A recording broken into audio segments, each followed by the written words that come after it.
It's just me. I'm here. It's just me. Damn it. Now, Garrett would reprimand me for saying such a lame thing. I meant I'm just here. I'm ready. I'm actually here, so I don't need to wait on anybody else. So I'm going to put it live right now. Hi, everybody. Welcome. We're going to do some stuff today. We're going to do some very important stuff today. Extremely important stuff. Like pressing this button. There's that part done. We're going to engage the music. We're going to queue. We got all kinds of current things to do today. Lots of buttons being pressed. Always have been. Tons of buttons to press. Hey, everybody. Good to see you all. I just got back from lunch. Finished the final edit on the video that will go live today.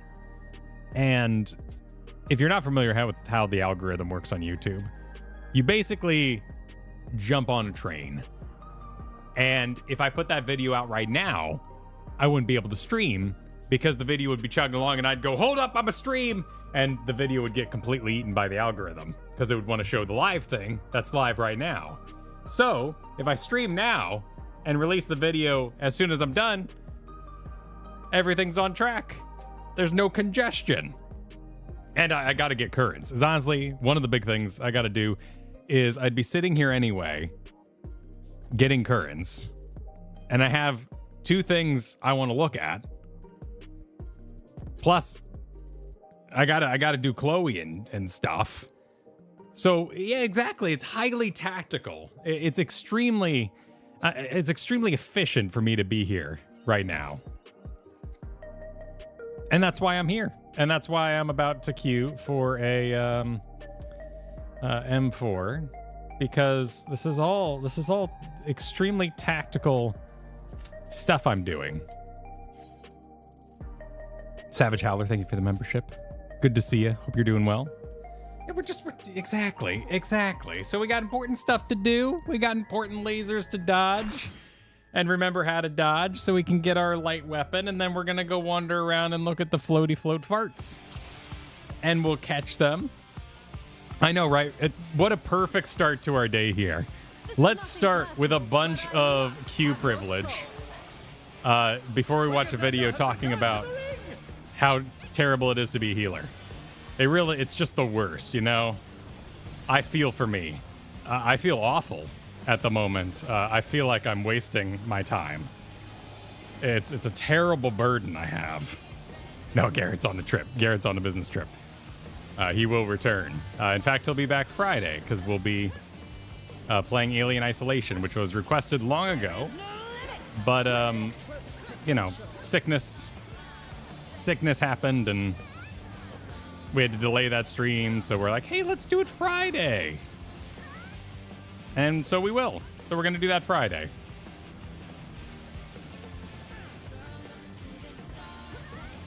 Is there any more meaning to bleeding red, green, and blue? Or is it just that those are the colors of all the various roles in the game?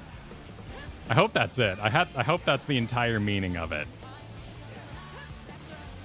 I feel like this song is just trying to take away the fun of the fight the whole time. You know, what's wrong with having a little fun?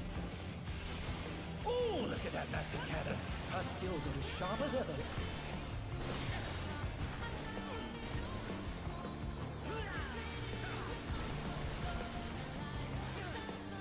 All right, everyone completely quiet.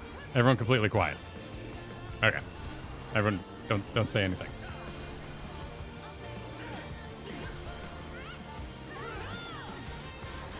Easy mode. I'll dodge one extra just for fun.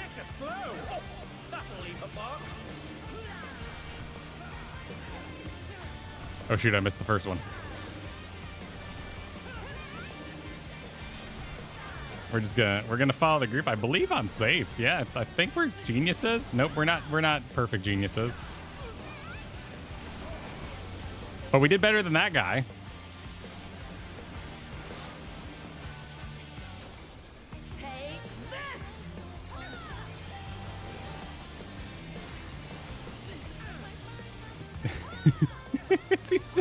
Okay, no, he's is he okay?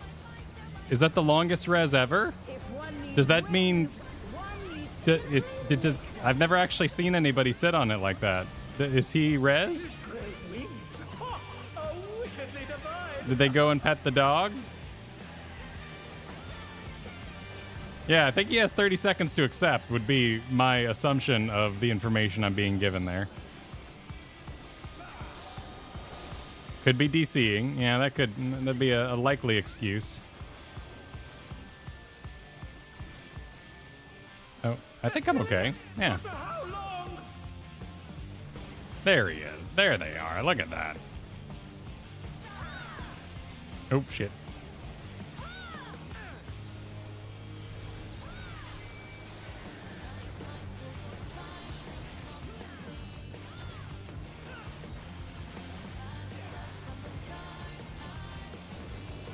Garrett did all his currents without me, too. So I gotta go get them all by my lonesome. So thank goodness you're all here.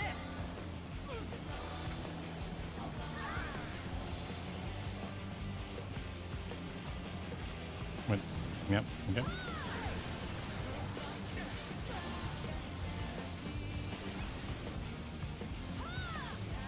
Oh, shit. Oh, shit. Oh, well, that's unfortunate. But clearly there's a badass among us, because they're an astrologian, so they know how to play.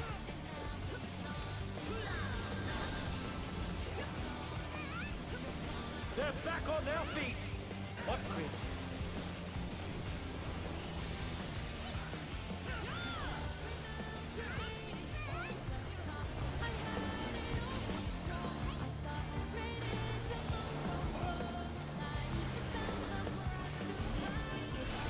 I'll erase you.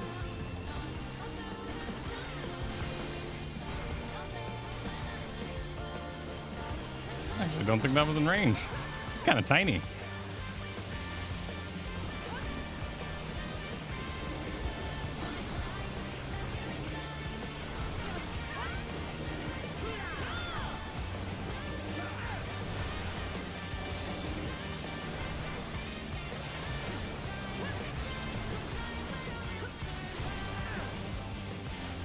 Oh shit. Oh shit. I'm doing the thing. I'm doing the thing.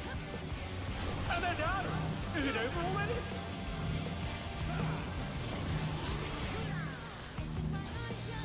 How embarrassing that would be for someone who would do such a thing.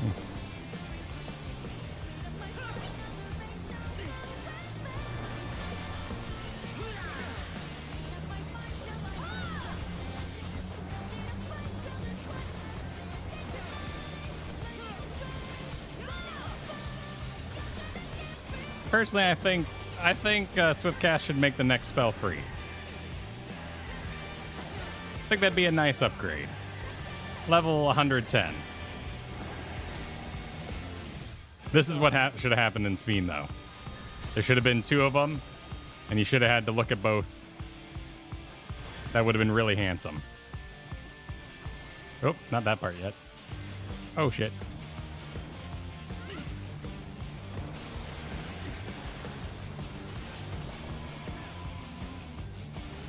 Yeah, they've got the right idea.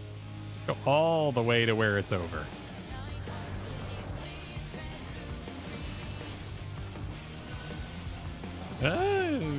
Mostly over.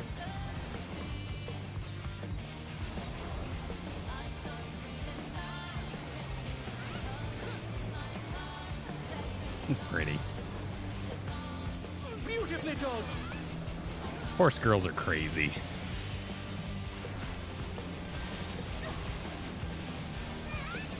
My sister was a horse girl. Equestrian. They're nuts.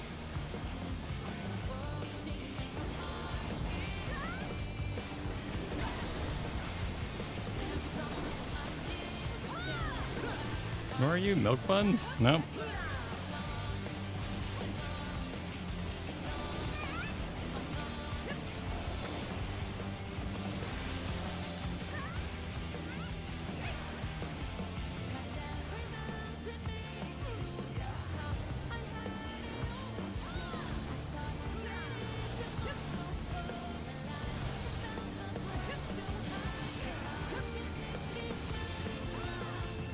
Yeah, there we go. Oh, no. No, you don't. Oh, you're... They're okay. Don't you worry. We're pros here.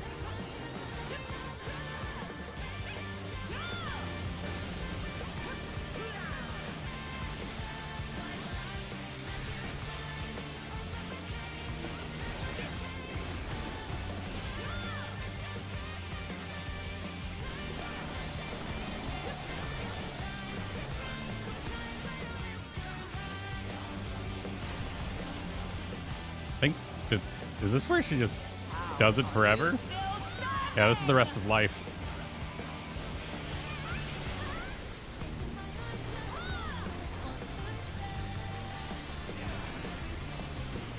This seems acceptable.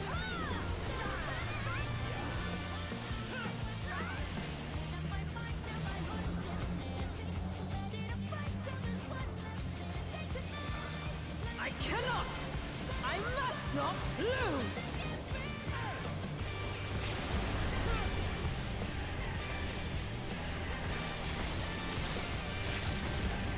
And there's no shield healer now, so I can officially say this does no damage.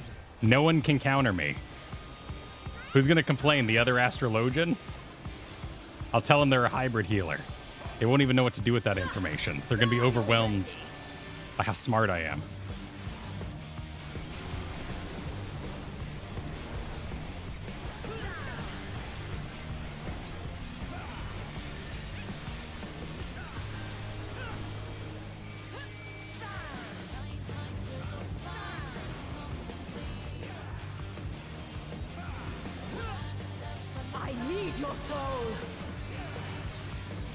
And there we go. You'll vicariously complain for all the scholars. It's all over. Good. Until next time. Excellent. I think I am. I think I'm close to. I don't need a hat though. I want the chest really at the end of the day. For dress-up versions, all important reasons. When did I get a? Oh yeah, that's right. Garrett and I did a alliance raid the other day.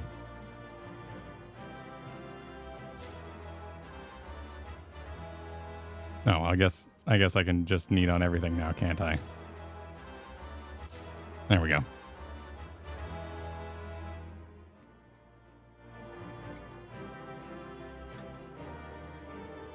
And thank you for joining me for this pleasant distraction, Kendrick. It's good to see you. Oh! Thank you for sticking around and getting commended. Cheer for you.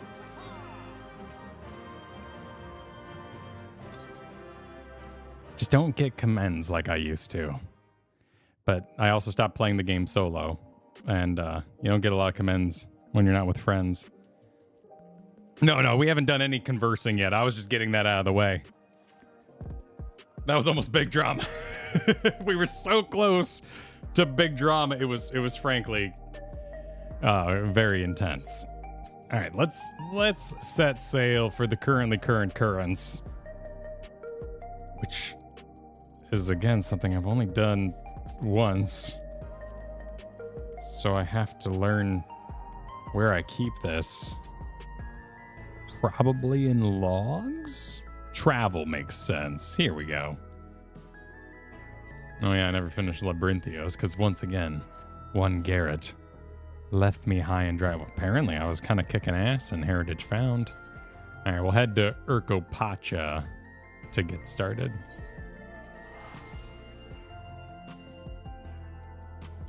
It's time to react. Yeah, no, actually, I mean, if you didn't see the news, it's actually kind of wacky. Let's see if I got this set up right.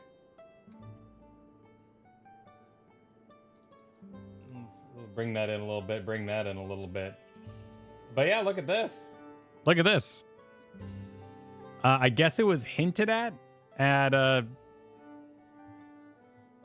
China's Fan Fest in some degree, but they are doing Final Fantasy XIV Mobile, officially licensed and supervised by Square Enix. But the actual program looks like we got Proxima Beta Limited, perhaps. Logo and image illustrations by Amano. Lightspeed Studios here. Got some sort of discover, but it's a mobile game, and these are all the in-game graphics, apparently?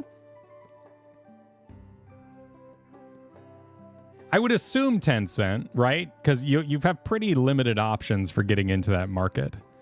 Yeah, so Tencent. Yep, that makes sense. I've also seen the quotes from Yoshi P that says, we're not doing gacha, which I don't know what that means exactly, because clearly you need to make money somewhere. So are you hoping just to translate enough users? Are you going to charge a monthly sub? What is... wait, what? What is this fancy crap? Oh, this is the timeline of different launches in different countries?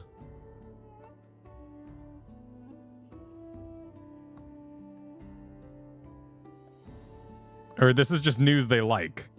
It is a timeline. Wait, that's 2007. Now we're in 2000. What?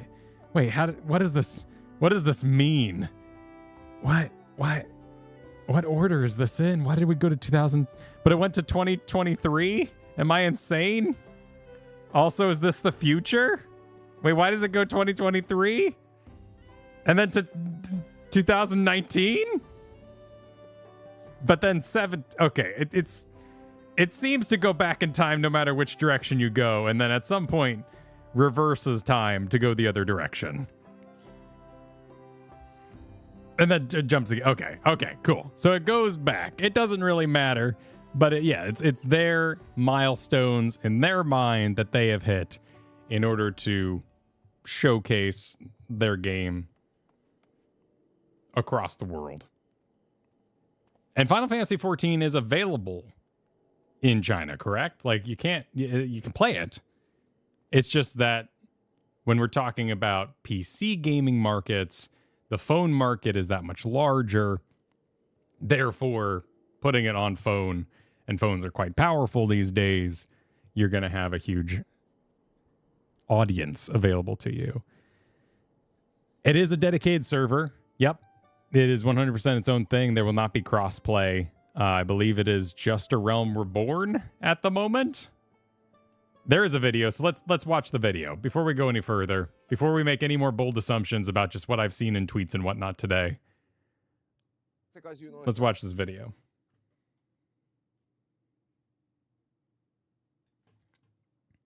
の選手の皆さん、こんにちは。ファイナルファンタジー14プロデューサー兼ディレクターの吉田です。新生ファイナルファンタジー14のスタートから11年、本当に長い期間、献身的な皆さんサポート、本当にいつもありがとうございます。ファイナルファンタジー14は次なる10年に向けてさらなる挑戦として今回モバイル版の開発を発表させていただきました。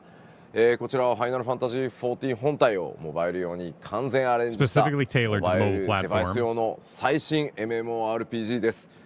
アレンジとはいえですね、ストーリーやバトルコンテンツなどその再現にはものすごい情熱と品質、それらを追求してライトスピードスタジオの皆さんが献身的に開発をしてくださっています。すでにファイナルファンタジー14をプレイしている皆さんも、そしてこれからファイナルファンタジー14の物語に触れてくださる皆さんも、ぜひぜひ今後の展開にご期待ください。ファイナルファンタジー14プロデューサー兼ディレクターの吉田でした。それではトレーラーどうぞ。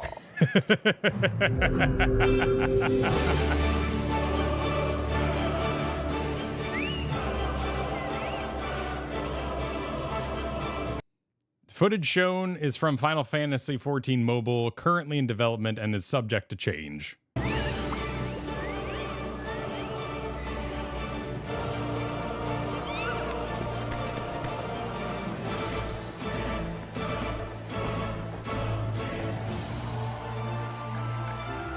And some packed streets.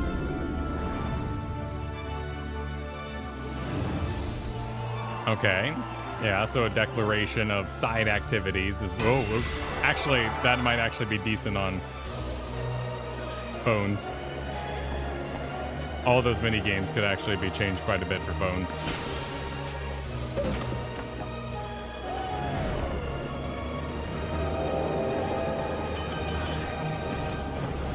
crafting noises. Barding. PvP. And Moogles.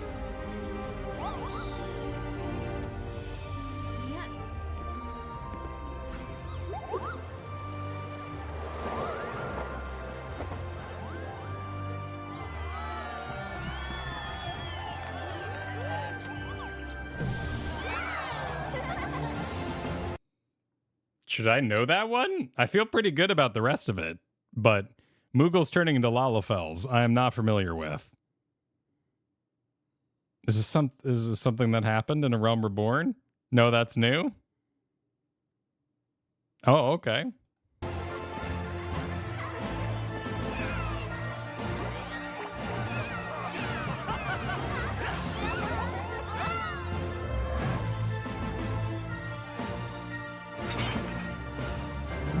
What?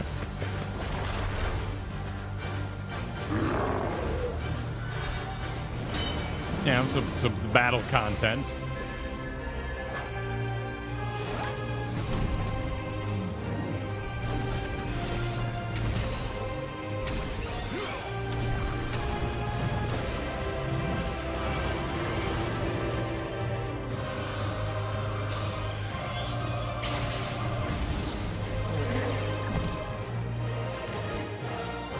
Is this a threat or a promise?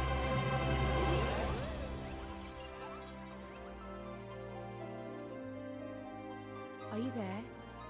It's me. Pray return to the waking sands at your earliest convenience.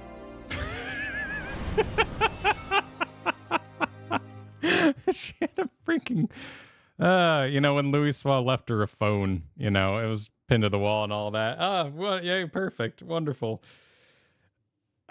So yeah, what I saw was some sort of interpretation of the battle system. Obviously, we're not sure of what the rest of that means, but this makes me assume that battle will not be the same.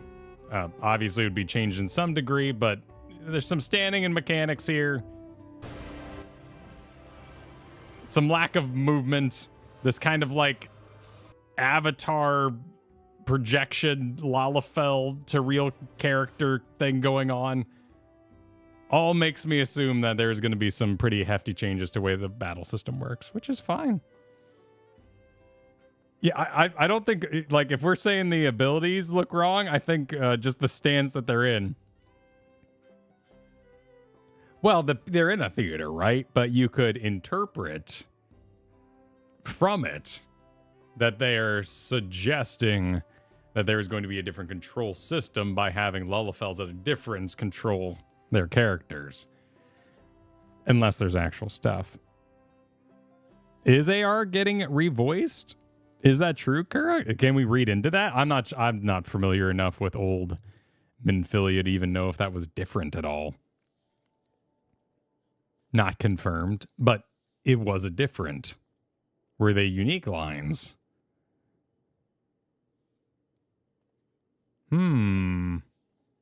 The Warriors doing Heaven's Ward abilities. That's an interesting catch. I wouldn't know to look out for that in particular, but actually, wait, hang on. In our Lalafell lineup here, as horrifying as it may be, these are just A Realm Reborn jobs, right? I see paladins, I see white mages, I see bards, I see black mages, but it seems like this is A Realm Reborn story, and it's going to be just A Realm Reborn jobs. Minus Ninja, which is technically like a 0.2 or 1 or 3 or something like that. So launch jobs, yeah. That's a good point, too. Yeah, we're seeing all the kind of base game assets. Could just be them teasing around. Obviously, they are making a claim that their battle content will be of some note, but they're definitely leading with more of the side activities, which I think is smart. With no crossplay, I'm assuming I won't be able to fart around on my phone and therefore gain gold saucer tokens for my own free time play. This is also a shocking declaration of PvP, if true. I mean, obviously you have crowd density increase just to make a cutscene. I'm not reading into that. I mean, this right here, that is exactly the density of that crowd. Dancer for dancer. Thancred here. Oh my, Thancred. Inviting the whole group back to the room for the night. You go, Thancred. You get it. You have fun. Very important for the mobile market.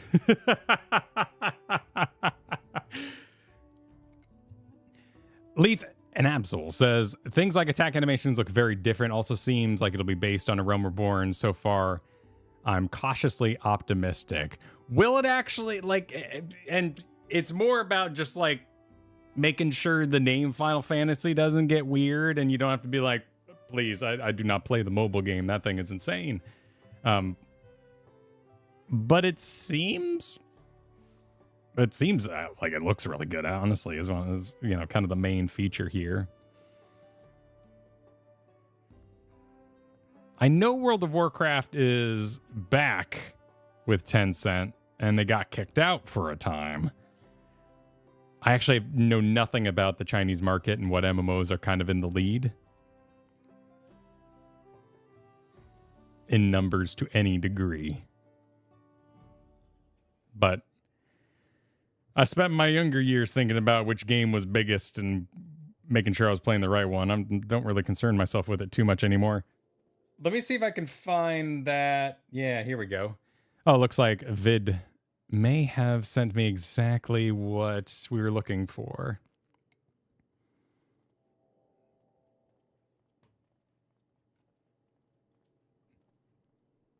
Famitsu.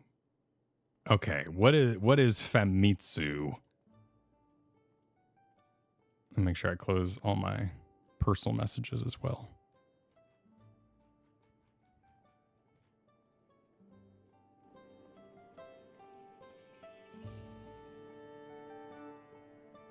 Okay, so the Japanese game magazine. All right, so they have confirmed, and this is what I'm looking at here on Twitter to some degree. Enhance. Free to play has no gotcha! Exclamation points. Controls are optimized for smartphone devices.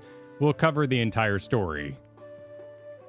Regards to story, a video interview says that as of now, it's converting 2.0, but the story will continue on the part that made the other two MCs cry, referring to Scion sacrificing themselves.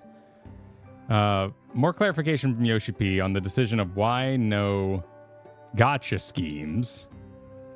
And looks like they linked to a translation. Yoshi P. People have asked, how will we monetize the Final Fantasy XIV mobile game? For example, some games are made with gotcha schemes so they can make much money as possible. That's not what we're about.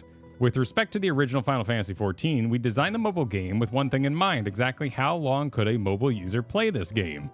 We want each single player to enjoy Final Fantasy XIV as long as they can. Therefore, our goal is to allow as many people to play the game as possible, while only receiving just a bit of cash as monetization. So please, don't worry about how much it'll cost. I'll be happy if you can just enjoy the game. Well, that doesn't... The game as much as possible while only receiving just a bit of cash as monetization. So is that a subscription? Is that ads? Like there's ads? I mean, don't worry about it is a fine thing to say, honestly. Like if I was making a game and I wanted people to play it, and you've got this realm of opinions when it comes to gacha from people that are like, doesn't bother me. People are like, the devil's in the code, I hate it. I'd probably tell people not to worry. Could be, I mean, obviously, probably it sounds like to me, get you hooked on the story, then buy expansions would be the main thing, like some sort of, comic book service or a manga thingy. Like, people pay for comic book services. and get them on their phones and whatnot and then read them there. Why not continue your story? Particularly if there's no like, I mean, what if there's no like outer world kind of stuff? Right, Nightshade, like chapter by chapter. What if you just kind of click OK and you're just kind of reading a game that occasionally reads to you? And then you are sometimes teleported into a battle. That'd be very similar to Zenless Zone Zero. And I think you could give Final Fantasy XIV that treatment. I don't think there's anything truly necessary that happens in the wider world that you would have to know in order to figure it out, to kind of see the finer details. You do not want to give me full size very quickly, do you? There we go. There we go. Run around town only? Yeah, like very much that Persona Zenless Zone Zero kind of style. Like, the important people have important things over their heads, but otherwise the city is kind of a false stage. And it's a mobile game. Do they say anywhere that it's a MMO? Because he talks about his remarkable journey, rebirth, and all of that. Final Fantasy Mobile. Okay, this is our latest MMORPG title, specifically tailored to mobile platforms. Okay, so there is going to be some sort of online aspect of it. Social aspects on the website. Yeah, like a group battling, but I was kind of curious if there's even going to be an overworld in a sense of like any sort of farming. Do we actually see any zones like that? I guess there is like just some, you'll explore that place, and mostly cities, but you know, it does suggest that there is some questing out in the world.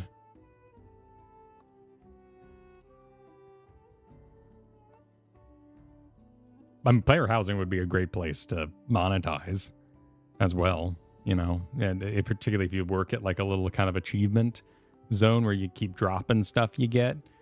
Like, you beat Crystal Tower, you get that weird Crystal Tower pillar, or that weird Crystal Tower chair, and then you can put that in your house. And achievements alongside money. Like, there's lots of ways to do it that aren't exactly gotcha. If I had to guess, this Stitches an energy system, free to play, but pay more to play. I've heard of these. I've never played a game with one that wasn't unlocked. So like, there's Amazon subscriptions you can get that are a lot like Xbox Game Pass, where you have mobile games, but they're all fully unlocked. You're not paying the monthly fee. You're paying Amazon a fee, but you get to play the games with infinite energy. And every day you get the loot boxes and everything else, like Angry Birds kind of business. So I'm not really all that familiar with it, but that sounds mad frustrating. Because don't tell me when to stop. I'll stop when I want. But I guess if you could get out ahead, and Realm Reborn is giant, it's more just like a interactive video / comic book. You wipe on Titan, watch an ad to respawn. You want a Swift cast? Ah, man, it's going to cost you to get that Swift cast. Yeah, no, you're going to have to watch at least 2 ads to get your Swift cast unlocked. Fish skeleton, get out of here with that. But that is honestly what I'm saying. Like, that interactive comic book style could work for Final Fantasy XIV. It butts heads slightly with what endeared me about the game and got me to it for a long time, which is the major cities are always the major cities. People had a reason to be going throughout even a Realm Reborn zone, so the game felt alive, but you know, maybe on a phone I don't really care. Bring back exhaustion and teleport currency, could be. 300 gems. Oh, no, please, 305. Let's make sure we make it a real weird number. We want to make sure you buy the 500 pack and don't get it all. The Final Fantasy 15 mobile game? Was that important lore? I've heard about their movie. I've heard about the book, or was it just a movie? 1.0 had exhaustion mechanics. I don't hate them. Like the old Spirit Healer WoW Classic thing. Like it had a place in its time where that's the pace I moved at with games. And I enjoyed that kind of punishment. But I wouldn't want it back today. Even though at the time I found it immersive and interesting.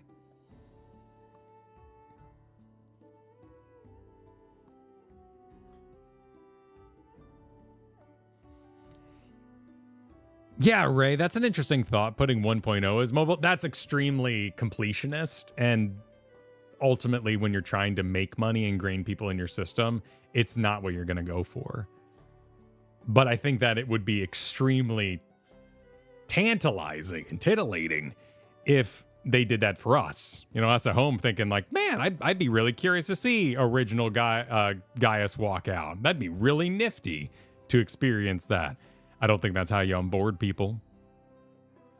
And is the onboard pipeline to keep them on mobile, or would you want to go step by step and kind of funnel towards getting them on PC or getting them on a console? And how much of that console does Final Fantasy even really care about? There's also a bit of news that like the Final Fantasy account retweeted a Xbox Live tweet, perhaps by accident, but there was some like, wait, what does that mean? So clearly they're making oh no, okay, hang on, we need to fix this. My dodo is horribly clipping with my dress, and I will not stand for this. This is too much.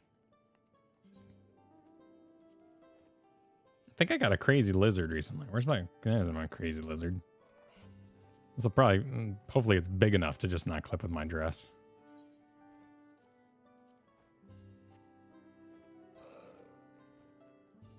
Yeah, that's more acceptable. Now streamable. I mean, those are all exciting things for the game. I always wonder how much actual outreach you get with something like that, or if you just kind of maintain your same player base. Sent me a tag.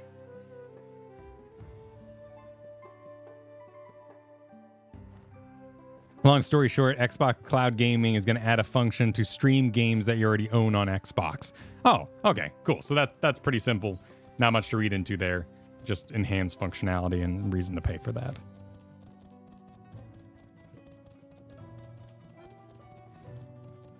That is what they say, drifting Nitro, but this, I believe, is a full remake of the game. Like, they're gonna probably get art assets, but I believe the mobile game is entirely its own, and there is some hope that it will unspaghetti certain aspects of Final Fantasy XIV, which won't be reverse engineered because it'll be a completely different engine, but the assets should be the same.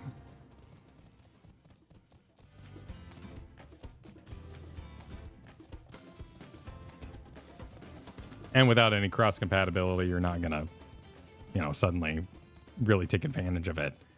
So it's more just about making, sweet market share. And when you have pure players, you get to move your investors in certain ways. Hopefully that gives you more power to do good and make the game better, because you have more raw players that you can sell those investors to.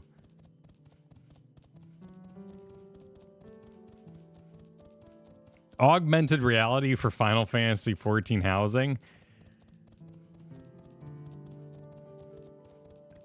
I don't think I would do that, but that's an interesting idea. That's a very interesting idea.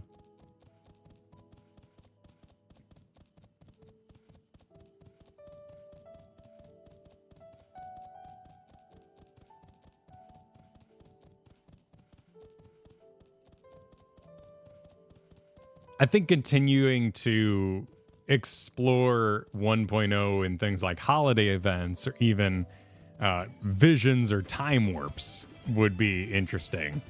But yeah, I don't think there's any reason to make a solid investment in it. Deep dive Final Fantasy AR. I don't think these graphics would hold up to being put on my face, and I would say that about every MMO I've ever seen so far. Never eat shredded wheat. Never eat. Okay. Never eat. VR Lords of Vermilion. If it makes anyone interested in StarCraft and brings back that property, hey, maybe it's okay.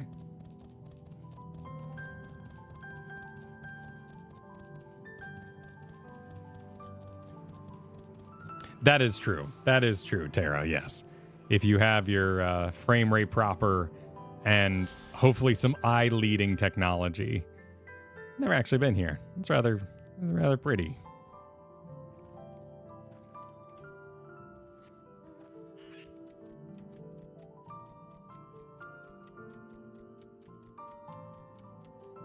Well, that's what that article was talking about, Arwojo, right? Is that the one that was, scandalously written that WoW continues to stack value while Final Fantasy XIV runs out of activities. It was a weird article. It made some points that were kind of questionable. I don't think it'd be worth developer time. However, I would love for them to do the Legion unspaghettification and get one of those developers to go deep into the code and see what they can come up with.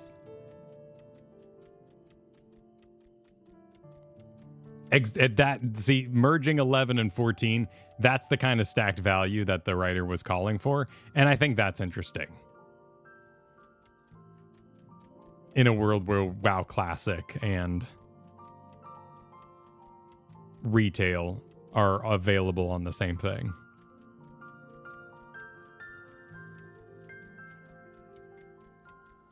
The only reason you haven't tried 11 yet is because you don't want to pay for it. I've also heard it's kind of tough to install, but, then again, you get into hearsay in this line of work.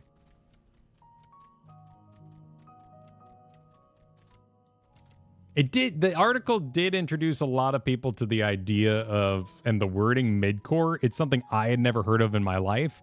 And I think it's a dumb word, but it does express what you're looking for. And I think something it did do that was healthy is it showed that things that are considered hard content, like extremes, aren't actually that hard and should be made approachable. And that whole conversation around, like, what is midcore, that was a good conversation. Rassner, did you play 11 before now, or do you do you have that, kind of set and forget it? Nostalgic factor isn't quite right, but the muscle memory that makes doing something like that really enjoyable. Because I love a good grind, but honestly, nowadays I'd rather play Factorio. Forget about the recent expansion, which added space because they kind of got rid of the whole you can beat the game aspect, but sometimes you just got to make your own goals if you really like the game. And you'll decide from there if it's something worth your time. That's a handsome buddy. Oh, okay, I've seen you a bunch, but still, real handsome look to him. What's going on? Where are we going?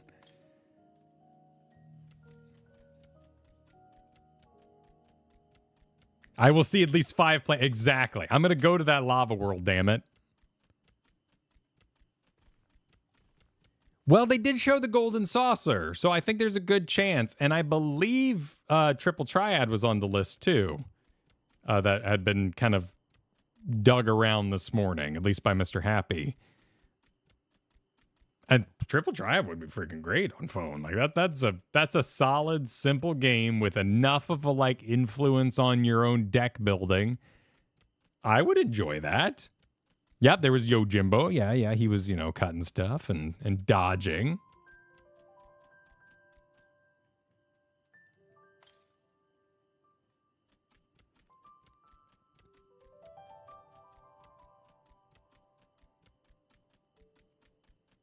Triple tryout. Okay, let's take a look at the site again.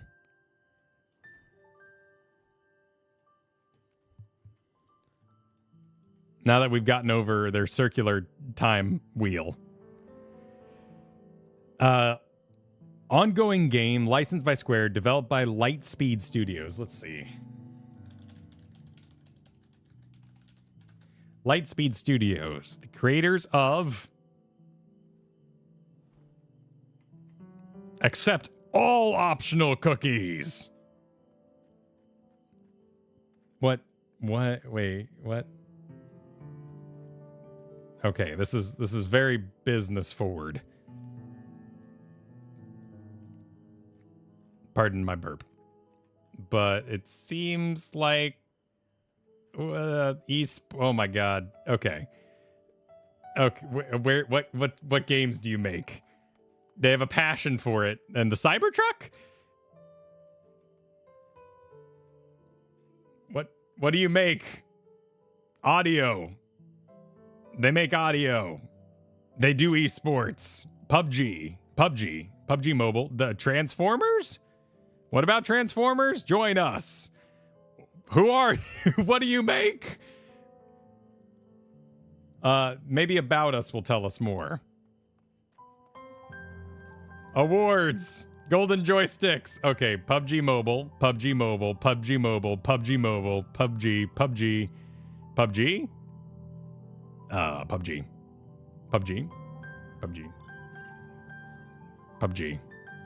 So they make PUBG.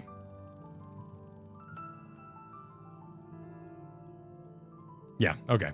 So, I guess so. I guess that's what they're into. But something about Transformers, apparently.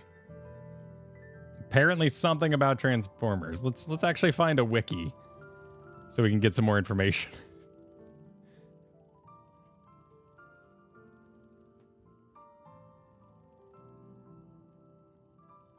Oh, it just takes me straight to the Tencent Games website. Divisions. Okay, so they're actually just a division.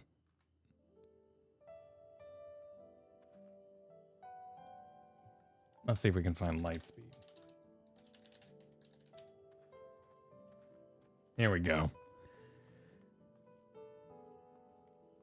Based in Irvine, California, and led by Steve Martin. The Steve Martin is working on The Last Sentinel at the moment. And there's a whole bunch of mini divisions. Art Monkey, Design Monkey, Anyplay Studios, Happy Studios, Uncapped Games. Not related to the NVIDIA Lightspeed Studios. So this is actually kind of impenetrable. But Goddess of Victory, Nike. PUBG, Tower of Fantasy, Alara, Synced, Assassin's Creed Jade, Delta Force, Command & Conquer Legions, Exoborn, Undawn, Terrace Land, and Alchemy Stars.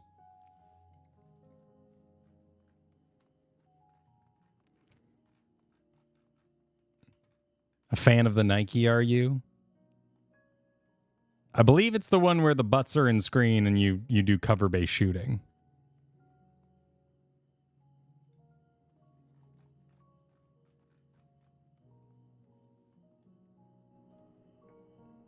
Nike has really dark lore.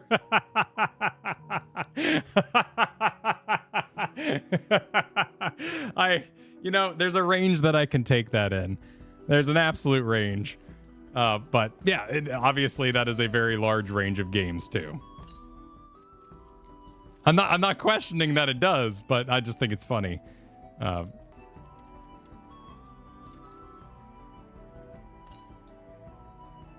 Now is the time to focus. Hang on. There it is.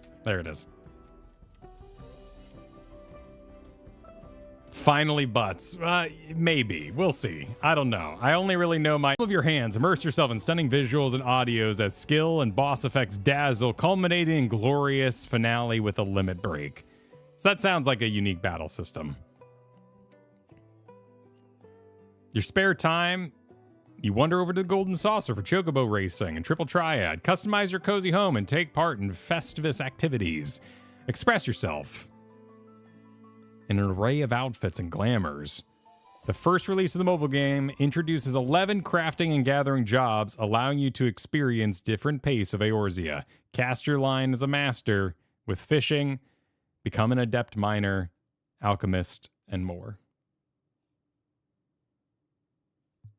That sounds like all of them, yes. And take a room. Actually, I'm kind of curious about what they were showing there. Oh, did we all get DC'd at the same time?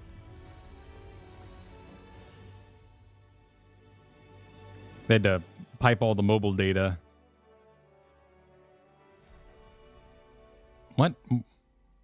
That is... Okay. So this is clearly a fake. But I was curious about this particular screen because we do appear to be flying over a landscape. Because I'm trying to deduce how much game there is in this game. And we have some different positions here. People kind of arrayed around. But it definitely looks like it's a unique battle system. I would not expect a kind of radial control MMO.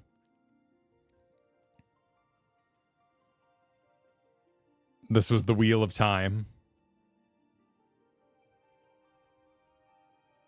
What phone does Yoshi P use?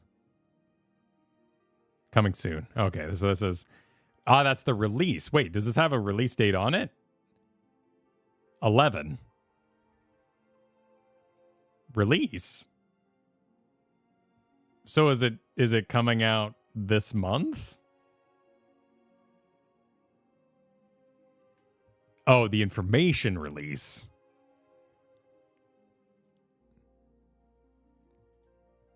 Oh, it says global release, so I feel justified in my confusion, which isn't always what happens. I mean, that'd be your primary market. Like, don't split your team. Don't make them work too hard when your mobile market is going to clearly be in one place for your launch. That's just smart. Sign up now to receive the latest news.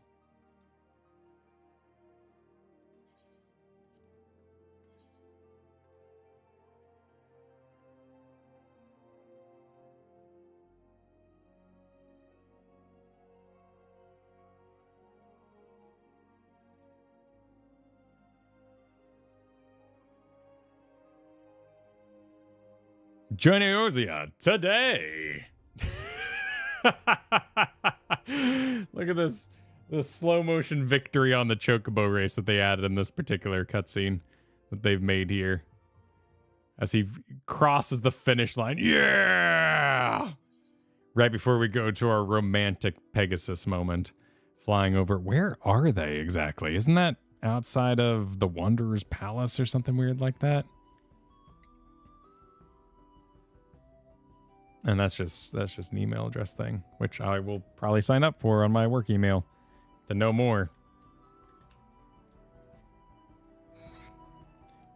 The Mentor Mount. Did we actually pick up the thing? We did.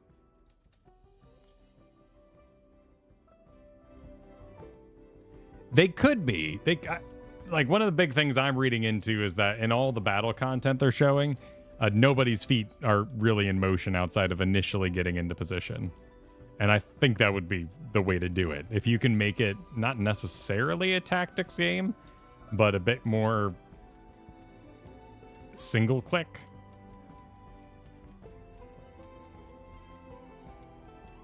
But outside of like buying Roller Coaster Tycoon for my phone, I have never played a mobile game with any intense frequency. Colin Wood, thank you for the 14 months. Installing 6? Being somewhat wrapped in the brain of what? Wait, what?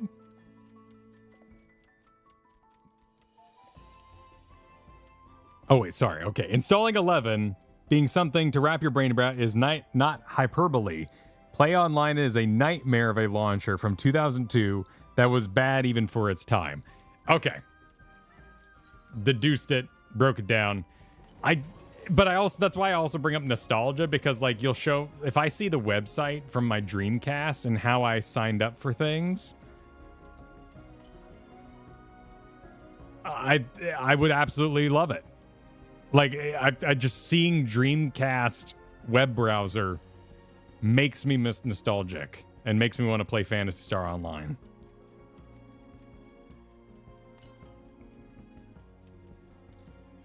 This is one of those northeast kind of businesses, like across the Great Expanse.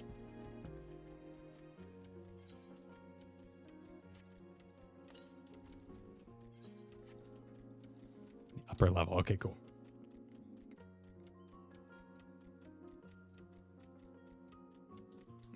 I mean, I could. I don't really want to. I did enough. I had my fake legendary blade of Agiris or whatever it was called. I had a... I don't even know. The internet didn't exist, so no one really told me what max level was, but I had that android that kind of looked like Unit 1. And that was awesome. And I had a wonderful time. I had an absolutely phenomenal time.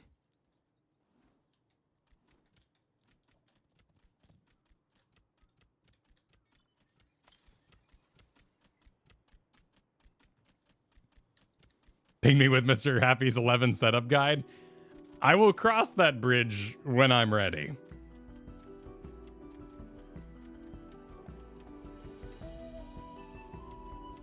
Had someone give you, yeah, the plus 90. That's amazing. That's amazing. It was a phenomenal game.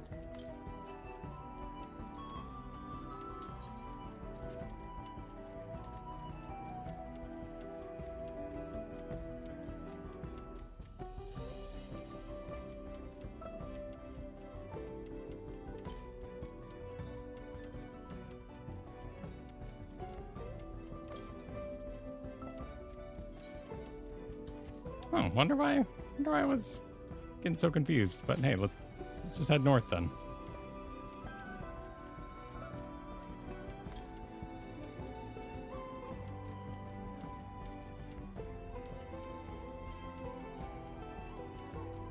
And I think that's okay. A game can be enjoyed.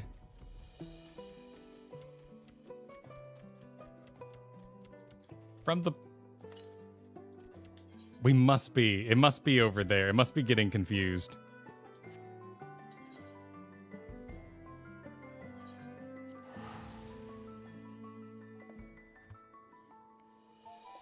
No, we already got the one. The one to my left, we already got. We already got that.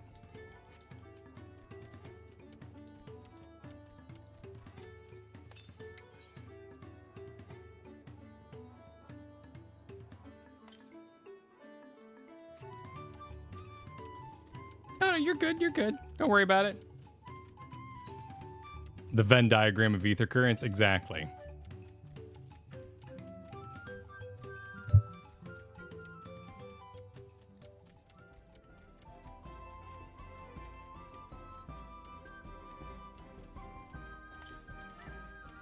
There's a...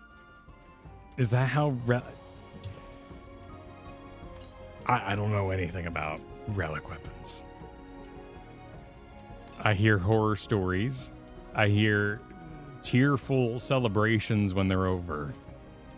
But I have not experienced anything of the like.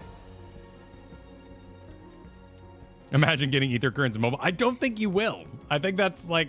You just don't, you know? Don't subject people to that.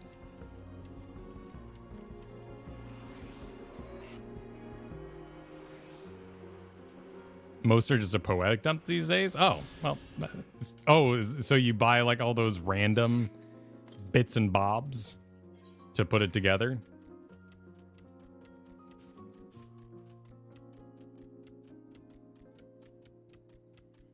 Are you a right-left gamer or a clockwise game? I'm a right-left for sure, much to the frustration of my co-host. But I believe you should always start at noon, like all clocks do. You know, you should always start in the top position, 0. So left and right is perfectly logical.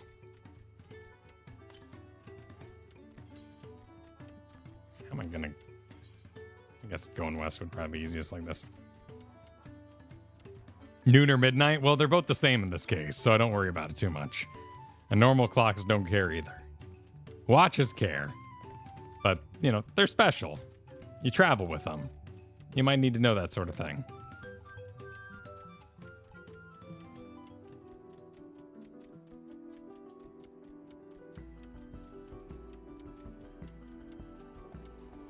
I think that's very kind of you, Crash.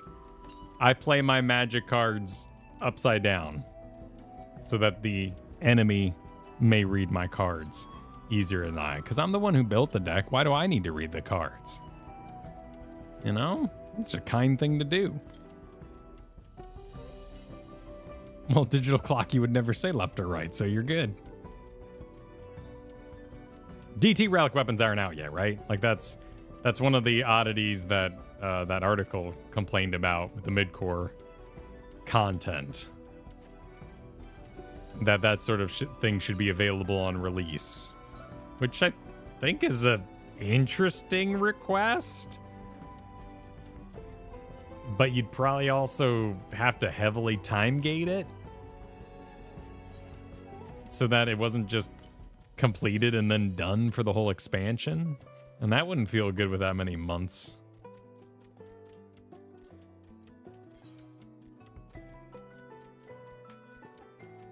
I think midcore could include the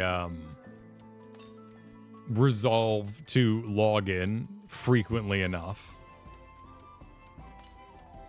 Because I'd say if you log into a game every day, you're hardcore. Whether or not it was hard to do, it did take dedication and effort on your part. How else are you going to get that sweet login bonus in your favorite mobile app? Well, if you just never log out? Well, wait, there's a server reset, right? Does Final Fantasy do server resets where it kicks you out every night like World of Warcraft used to do? I'm never up long enough to know these sort of things anymore, so I've never experienced it. But that looks like that would be extra east, but we'll stay in the north. Only maintenance. Oh. Huh. So I guess you could just stay logged in. And right now you're without an AFK timer. So you could just live in the game? I feel like a computer deserves a rest after a long day. I think it's kind to put your computer to sleep, just like I want to sleep. They're like brains. I don't know if it's actually good for them, but it seems good. You wouldn't want to run your car 24/7.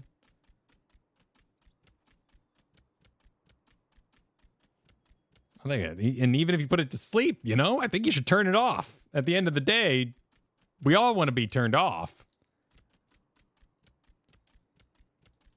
My ceiling fan does deserve a rest. The refrigerator takes its own rests, right? Because it stops running occasionally. But that is a good point. I don't unplug my refrigerator to make sure it gets its due time.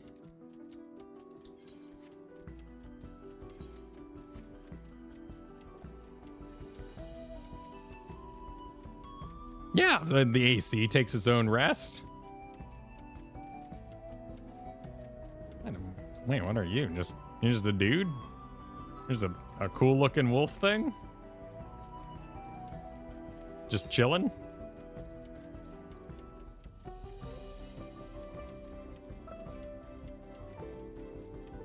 Yes, but the fridge is insulated so that it maintains its efforts. You know, I can't tell my computer to stockpile processing so that when I turn it on later, my games are going to run super extra smooth. To an extent, if you compile the shaders enough, you may get a little ahead. But ultimately, you're not going to get much done.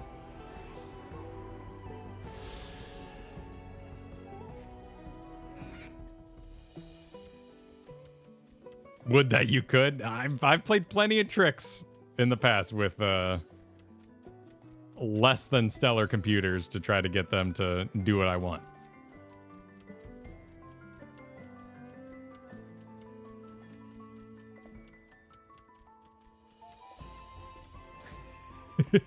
We're gonna get let's get the currents from this area, and then we'll do the healer video. And by the way, I was talking earlier, for algorithm's sake, there is a video in the can right now. It's uploaded, it's ready to go. So as soon as the stream is done, there'll also be a video that goes up on the channel. So it'll be a whole evening of content. A Pentium, nice, Pentium 3, exactly.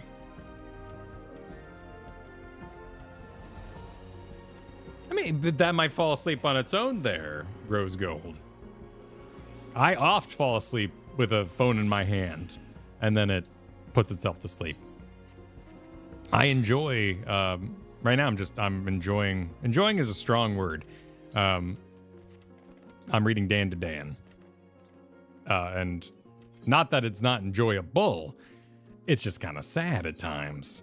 And, you know, I've been kind of having the good book bummers about it, but it is a good read. I would suggest it. I would suggest, if you're enjoying those first few episodes, you know, might as well just skip ahead and keep going.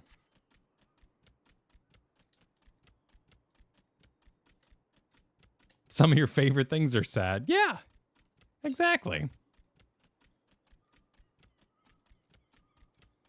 I'm gonna stay mostly north. Is that how you want to work?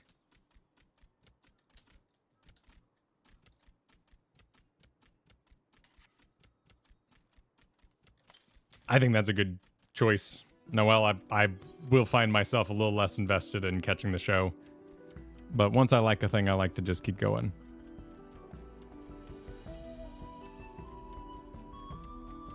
YouTube autoplay does. You can turn that off. There's a little button. You can turn off the autoplay so that it doesn't take you on a quest and ruin your algorithm. And what the sweet hell are you? A silver Lobo? Is his jaw okay? That thing's actually kind of sick. But he's not well.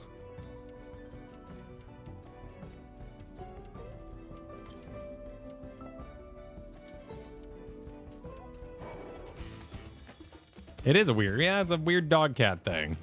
But I like it.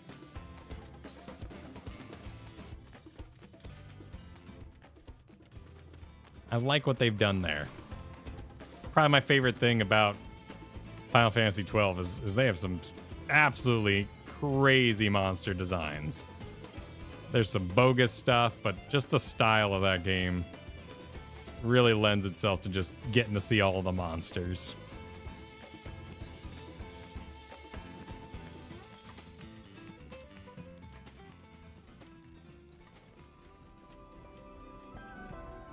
You should do a premiere video of me reacting to my own video. Well, to slightly give away the content of the video, that would be far too many reacts at once. That is going way too deep down the hole. I wouldn't even know what corner to put myself in. This is an interesting path. Oh, that's neat. How can I go more south, though?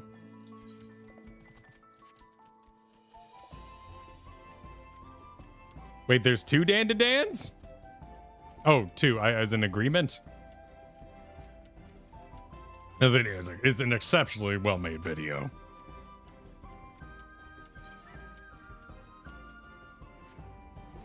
Anything I would have to say, I should keep to myself. Then yeah, exactly. And then if someone else, and then once all the corners are filled, we just start doing mid borders and just working our way around the center until eventually we build a great spiral and the video exponentially grows.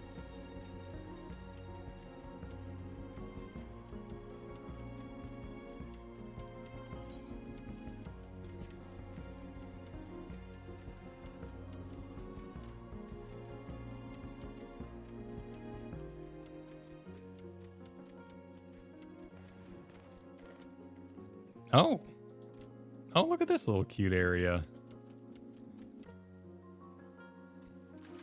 Oh, this is nice. Oh. Oh my. What a combination. With the chin strap, with the snow leopard print. Oh, all right. Well, I'm coming. Ooh. Oh, yeah. Look at this. Look at this little cutie. He's eating little oranges. Well, that's a great place. Hair's a bit, aloft. He could use a baby. Get that lizard a baby.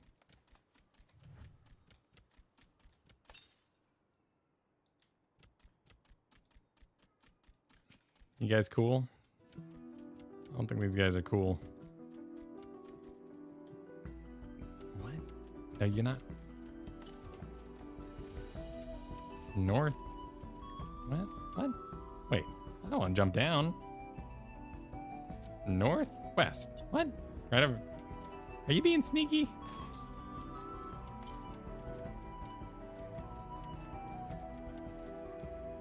What?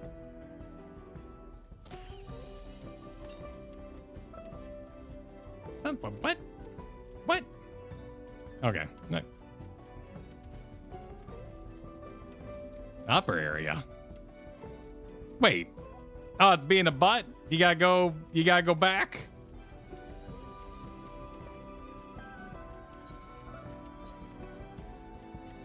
Been had?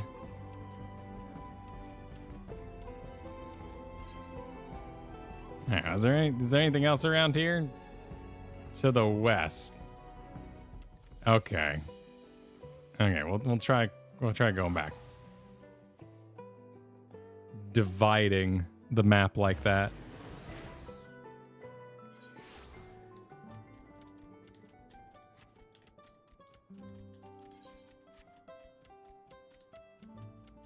I mean, probably, honestly, I would probably do them with the MSQ2 in a non-stream environment. Like really feel each area, really complete it before moving on. I mean, it's not a bad thing necessarily. It's just, you know, you're looking for the solution which would make this solution easier. So that's where the rub comes from. It's not that big of a deal. There are certainly worse rubs in the world.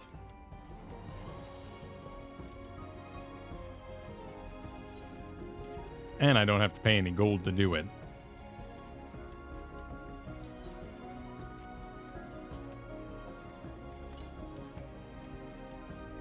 Northwest.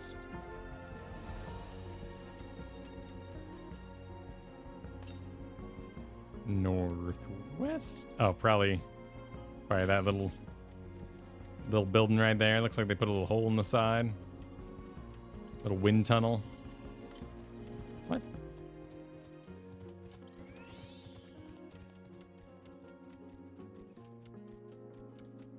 Ooh, look at this guy. A Queen Hawk. Nasty. Pardon me, Queen Hawk.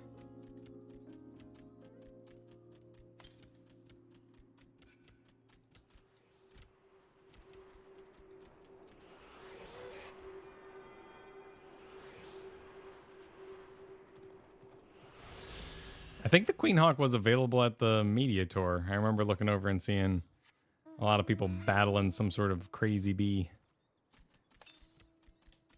Excellent. Shame there's no teleporter right there for the retreat, but that would have been a good one.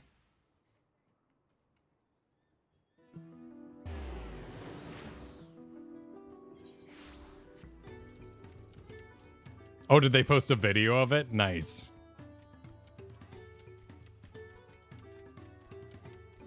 Here, oh, this is a stack table. Don't mind if I do. All right, let's get the video up. Let's see. And this one, I don't know. It's 38 minutes long. So I'm gonna say if this is all talk and no visual, which there does seem to be quite a bit of visual, just taking a look at it, I might keep currenting. But if it holds my attention, I am not afraid to change course. So let's go ahead and put this on the main screen for me, personally. Make Which means you're gonna need primary monitor.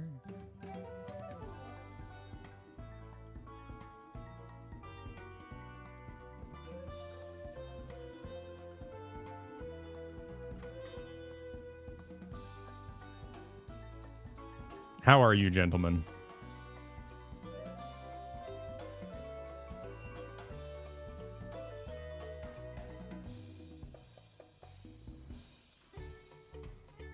All right, so this is pointed our way. Wait, did this conversation become blunt over the last several hours? was it blunt the other day? No, okay, it's been blunt. It's been blunt. I thought it became more blunt as it went. So I don't know anything about this content creator. I'm aware that they do use these kinds of titles, and the whole reason why I was interested in it is I was suggested this video, and I was like, well, you know, I've seen this kind of thing before, the "we need to talk" video, and almost always the top comment is, no, we don't. If you title your video a blunt conversation, or your video has "we need to talk" in the title, top comment is always, no, we don't. But in this case, they wanted to pose a conversation, and then all the comments are actually people wanting to talk about this. Like, legitimately, like, a lot of people really want to talk about, yeah, the situation's wild. Exactly. Normally, the comments are complete shit. But seems like people really do want to talk about this. Is Cider dead? No, wait. Taking a break. Oh, 4 days ago. I mean, they probably earned a break. That's probably okay. That's probably going to be okay. You can do better. That seems all right. Actually, let's take a look at what they're usually up to here. What's their... These guys made Final Fantasy even harder. I have no frame of reference. Now what? DPS concerns, ranking the jobs. These suck. Nothing wrong with that. Unloved role, fixable. Reasons I'm excited for Simple Win. Wait, let's see. Now, I mean, this all seems pretty decent content rollout. They got guides in here. Their why I'm excited wasn't followed by why it sucks. So that seems okay. They were at the media tour? Well, I don't know their face, so maybe they were. Maybe I saw them there. Maybe I met them. Maybe I'm a horrible person for not really remembering it. This is me, a bright-eyed, brand new Final Fantasy XIV player. It's 2014, and I've just started the game. Okay. Let's, I'm not gonna fact check you or anything, but I am curious to see. It's 2014. It was 2014. Wait, what? Wait. Oh, wait, what? Oh, did they just leave this on for funsies? They maybe deleted a bunch of old content? Because they go from 9 years to 4 years. How to do more damage as White Mage. That's actually quite encouraging for their current conversation they want to be having. Is this... Hello. Is this you playing healer? My name is Ren.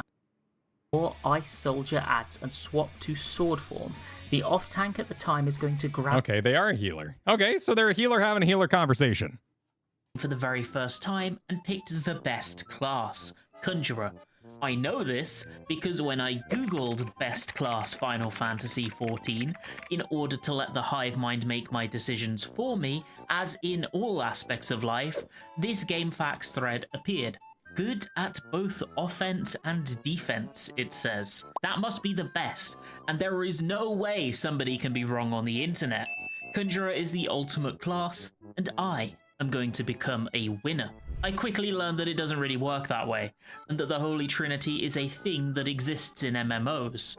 I have a lot of realizations along those lines in the coming month, as this is my first time playing any MMO, or really any online game that isn't a competitive shooter. The first thing I learn is that I'm absolutely terrible at the game, and that more than anything is that this is a game of knowledge. The second thing I learn is that I am concerningly important to the success or failure of the party in group content, and that if I'm slacking and dying all over the place, it's highly likely that the rest of the party will be as well. I get to endgame, I improve, and I find out just how satisfying it can be to execute an encounter well. The well is definitely in quotations because I am still very much not good. I decide to try Savage Raiding and to put real effort into... What did they find? Oh, is that Alexander? Is that like weird golem goblin thing? Where it goes all Dr. Jackal? Improving because I'm just having a lot of fun. And it turns out that I love it. The raids are difficult and I feel amazing when we down a floor. Before we dive into the meat of this video, I do just want to thank our sponsor because this video is sponsored by Ash Echoes.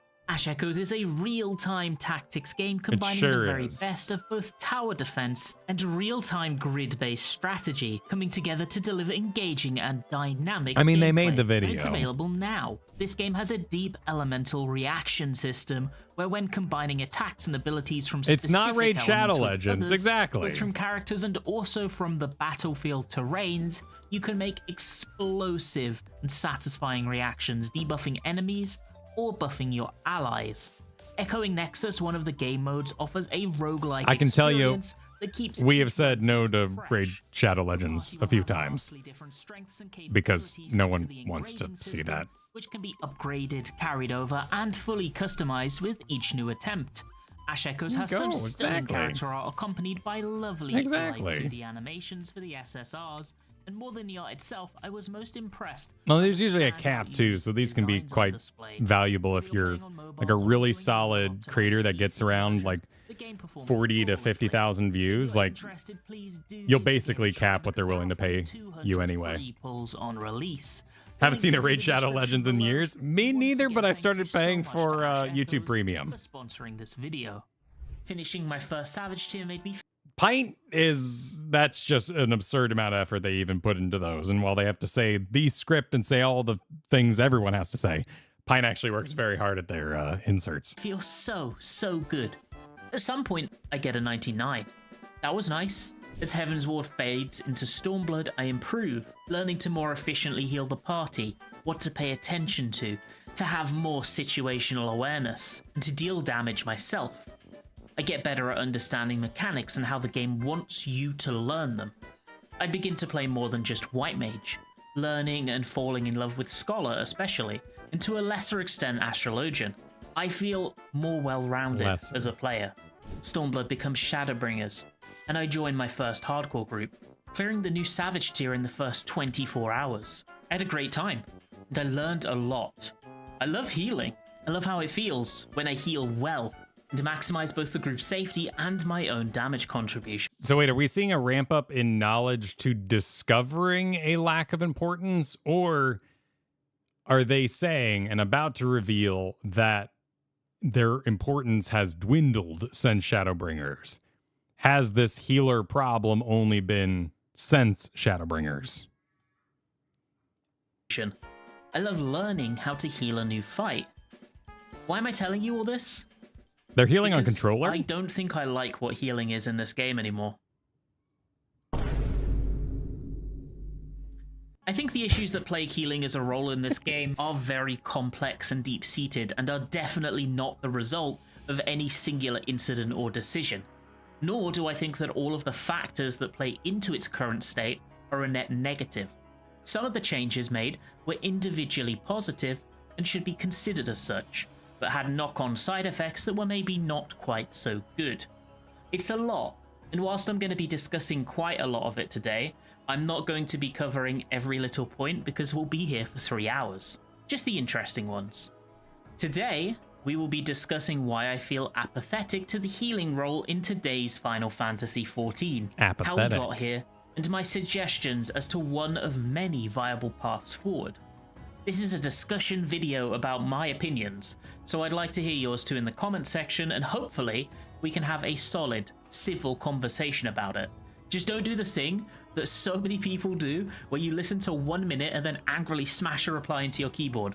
at least hear me out first. I mean, to be fair, they spend 5 minutes setting up their resume as to why we should care about their opinion and then pose the question. So, damn, good script writing there. Well done. To make my stance clear up front, I currently believe that Healer is fun and engaging in the current state of the game in exactly 2 scenarios. Firstly, during blind, cutting-edge progression, a situation in which 99% of the player base literally never get to engage with. By design, Savage and Ultimate content on release is generally tackled by most challengers using either guides or at least partially with the added leniency that bonus gear provides, with only a few dozen cutting-edge groups at most experiencing it in a fully or almost fully blind manner. You'll get the occasional stragglers, people that manage to somehow avoid both mechanical spoilers and are able to tackle it a little later before either gear, job buffs, or the flawed nature of level sync mess with the balancing, but for the most part, this is not a viable option for the vast majority. The second scenario is when things go painfully wrong, and you need to recover to keep the pull going. This happens a lot more frequently and is the example that most players will bring up. It feels damn good when you're able to res the party and deal with the Vuln stats and get everybody into a healthy state, and then that pull continues on and ends up resulting in a clear. You did the heavy lifting, and you were able to make full use of your toolkit. Which is probably more common when you actually have above minimum eye level gear. Because like in our case with FFXIV that happened, any death was too big of a cut in DPS because we needed every little bit. But in their case, when they have, good and above average gear, getting that sweet res off, seeing that neck phase could be valuable. Also, if past design was more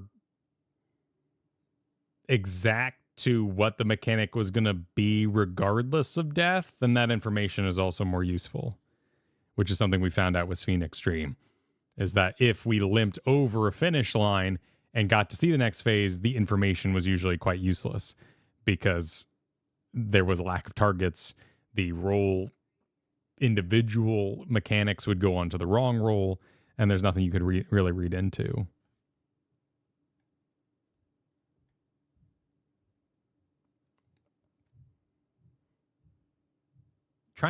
So John says, trying to figure out what healers are good for what content.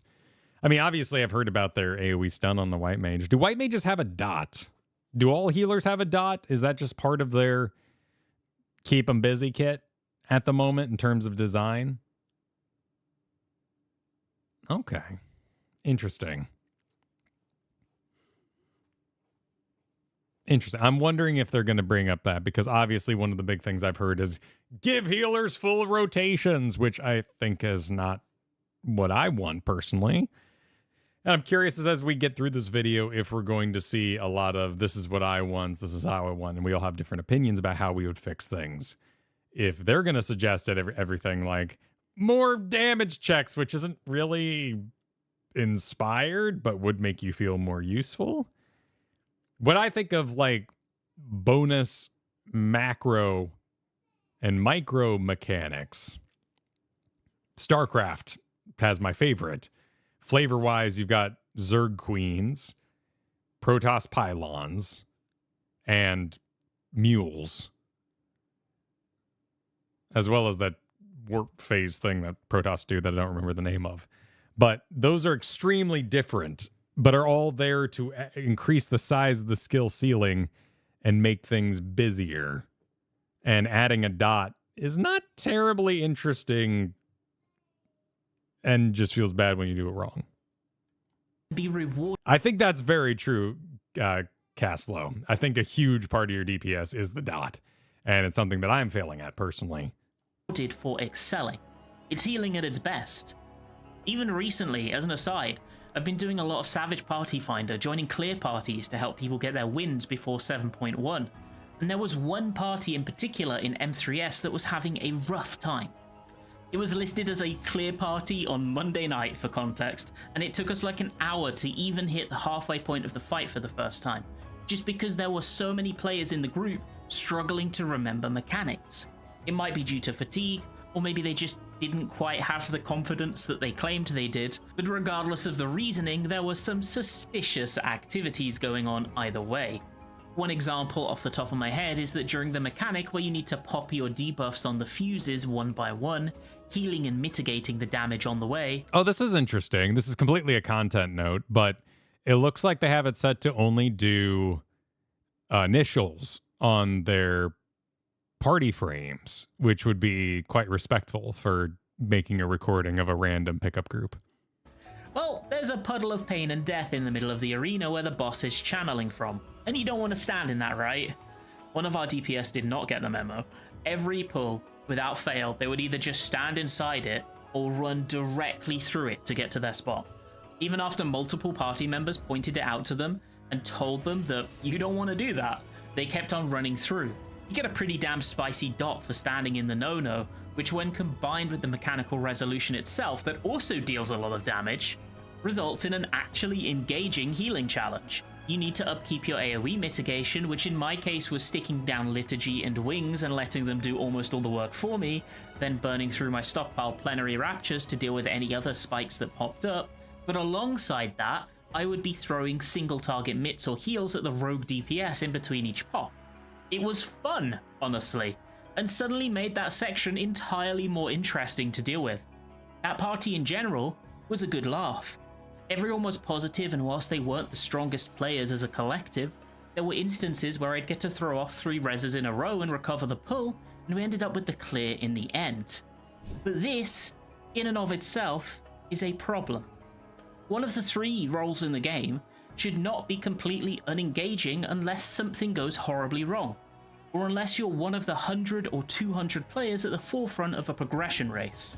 This is a situation that has exacerbated over time. Healer was not in this state initially, and the problem has grown as expansions passed, and is the result of a whole host of intermingling alterations. So what's my issue with it? Well, I believe that the Dawntrail iterations of each of the 4 healing jobs, and as an expansion, the entire role as a collective, is not interesting enough at a baseline to stand on its own 2 feet. It needs those fringe situations to require the player to push it hard enough to make it interesting. It also is not impactful in more casual content such as dungeons, trials, and normal raids, because those instances, for many intents and purposes, don't require the unique skills that a healer has unless the rest of the party is massively underperforming. Unless things go wrong, you are superfluous, and your impact is barely noticed. That's a problem. Let's dive deeper on why that is. So Okay, so before they deep dive on what they think it is, do you all agree with this? Is this a generally field conundrum?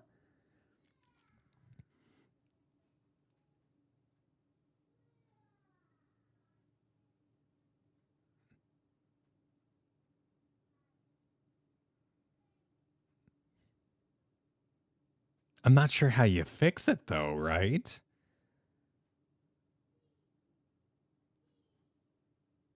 And I'm curious to see what they pose as a solution.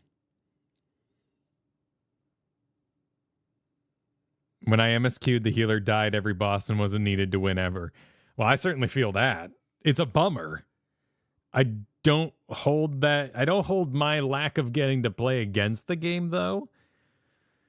Because if a DPS died, we could probably clear it without them. If a tank died, we can't clear it without them, but both some DPS and every healer have a res to get the tank back up. So, maybe the tank should... I don't know.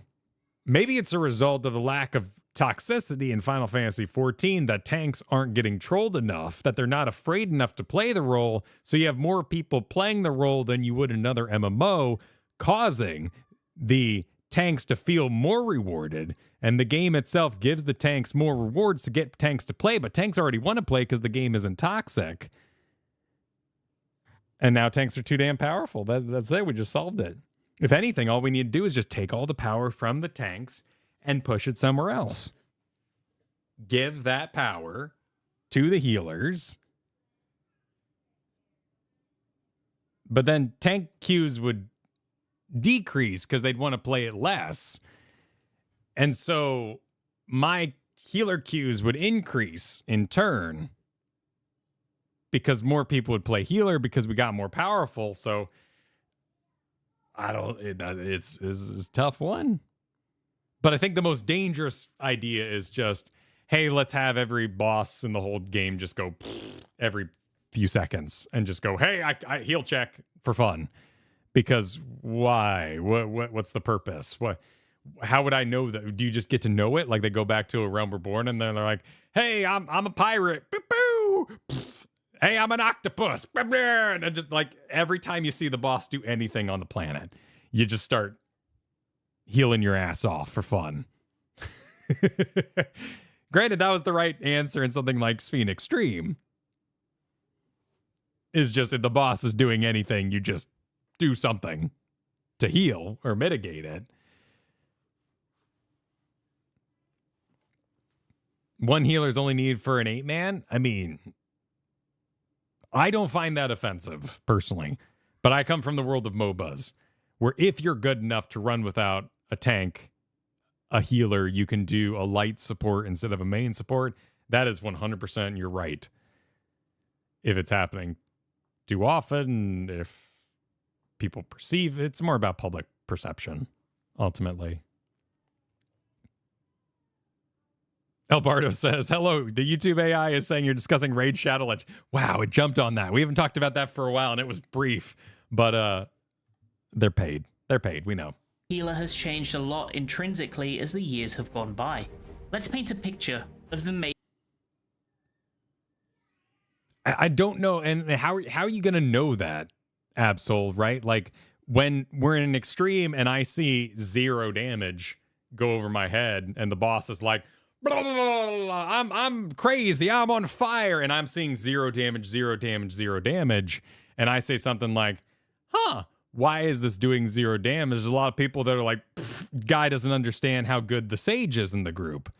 But if we're having this conversation here, if anything, it should be, why am I here? That's an interesting thought. If the Sage is taking care of everything and I have nothing to do, then why is that my fault? Because you're there to play cards. What's my primary purpose? Play the cards. Oh my God. That could be the case. Major job shifts since 3.x. Initially, the role was both difficult and punishing. Managing your mana was a challenge in and of itself. There we go. And most of your core heals had stifling costs associated with them. You didn't have an abundance of OGCD healing to deal with phases, so you would be relying on those GCDs at points as well. More than that, though, your healing and damaging catalogs were for the most part mutually exclusive from one another, locked behind enabling or disabling cleric stance. Whilst in cleric stance, your damaging kit did full potency, but your healing kit was weakened, and when you turned it off, the reverse occurred. Stance dancing between cleric was important, and it was a decision you could not make lightly, because when you used it, it would incur a 5-second cooldown on pressing it again. That sounds... If you went into cleric at the wrong time, an ally could die on your watch. That sounds you couldn't terrible. heal effectively to save them. This gave you decision-making and risk. I agree with that. Making the elective choice to deal damage. I think they're about to say nothing but agreeable things, but that sounds awful. Time spells as well as your filler GCD, and still some OGCDs to weave too. Scholar even had a ground-placed dot to maintain. What made these dots naturally more engaging is the fact that they had different timers. You were keeping track of, say, a 30-second and an 18-second dot at the same time, as well as one you'd only use for a movement tool, just to give a random example. Movement, too, was more of a consideration. Halfcasts have blown healer positioning wide open. When previously you needed to forcibly free up movement for yourself via a mixture of damage over time refreshes, utilizing instants that came with their own risk rewards, or swiftcast, now much of that work is done for you naturally via the medium of having a half GCD to reposition each time you press filler damage. There has been a dramatic shift, too, in the... Wait. So there were... The fact that I can't double weave, did healers used to cast at the same speed as all the other casters, and that was changed at some point to make us faster and only do a single weave kind of thing? When was that changed?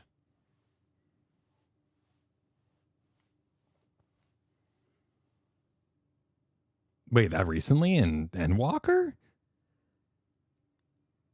Why'd they do that in Endwalker? I think 2.5 is a good number. I think double weaving's fun. That explains why I was trying to double weave in Shadowbringers and everyone was like, we don't do that kind of thing.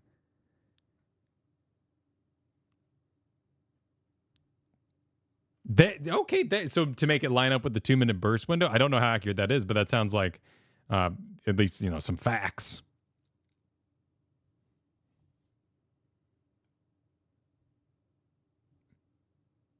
You couldn't single weave because all your spells were that giant?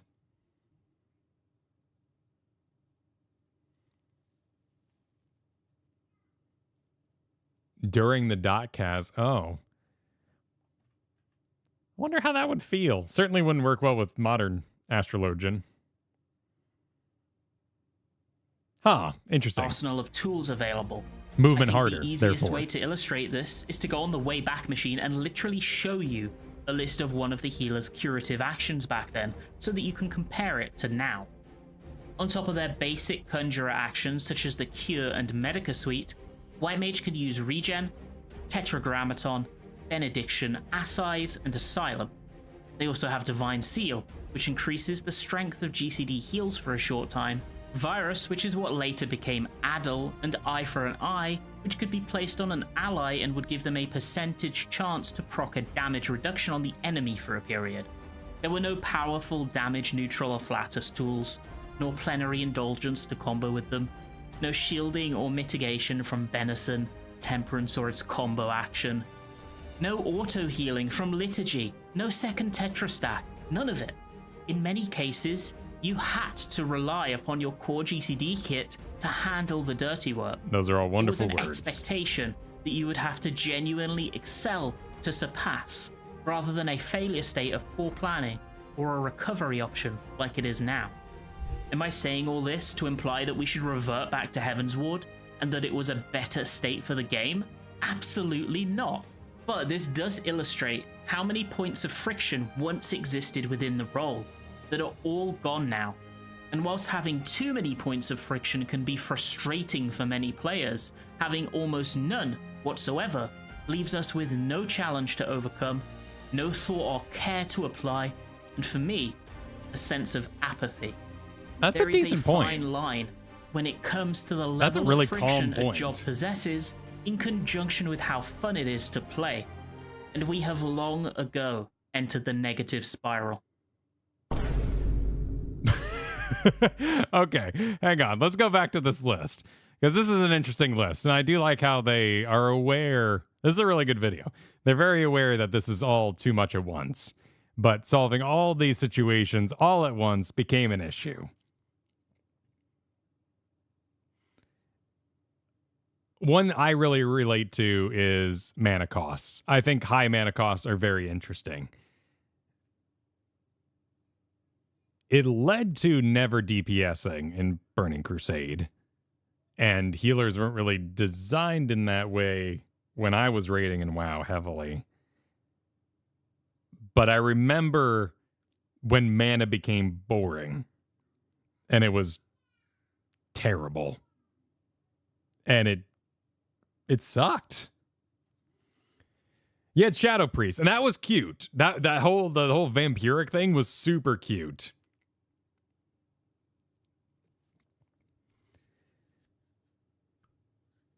But having no pressure on your mana, certainly as an alchemist, was really disappointing.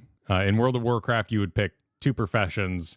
Usually one profession played into another, so you would usually combo something like herbalism and alchemy. So I had all these potions to help me recover and feel special about my mana. And when in like Wrath of Lich King, mana didn't matter so much anymore, it was a very tight walk rope that I found very interesting. And you always saw that finish line coming, and you could be like, okay, I've got 10% left. Go. Maybe I'll add in a Shadow Word Pain back in the day. That was interesting. It wasn't interesting just stopping to not do anything. But trading it out for a lesser version of the spell. So like in this game, it would be like, what, you got like Benefic 1? Like imagine casting Benefic 1 on purpose so that, because you can't afford Benefic 2. That is interesting.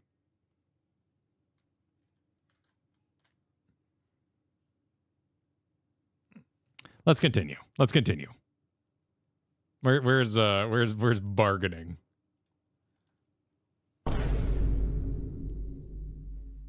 After the removal of the majority of the friction from the healer role, in an attempt to make it as inviting and friendly to newcomers as possible, the enjoyment and fulfillment of the role is almost entirely hinged on fight design.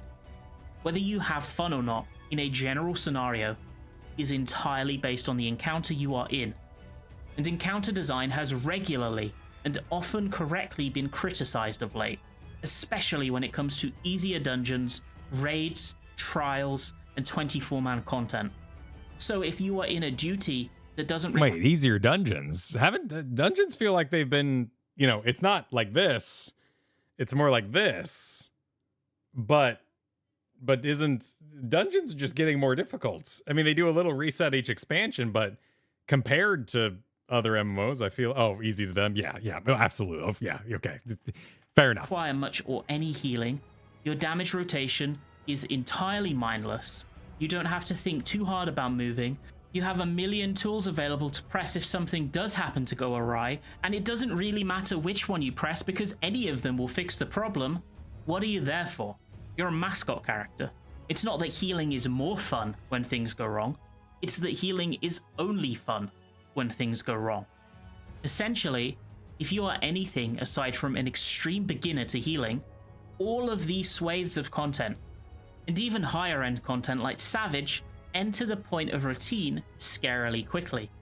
They cannot tune it tightly enough to present overly intricate or timing intensive healing problems to the player, because expecting perfect performance is too much to ask, and I agree that it shouldn't be asked in any of these cases. Because you have so many powerful healing tools, you will often end up with an excess of them for any one situation.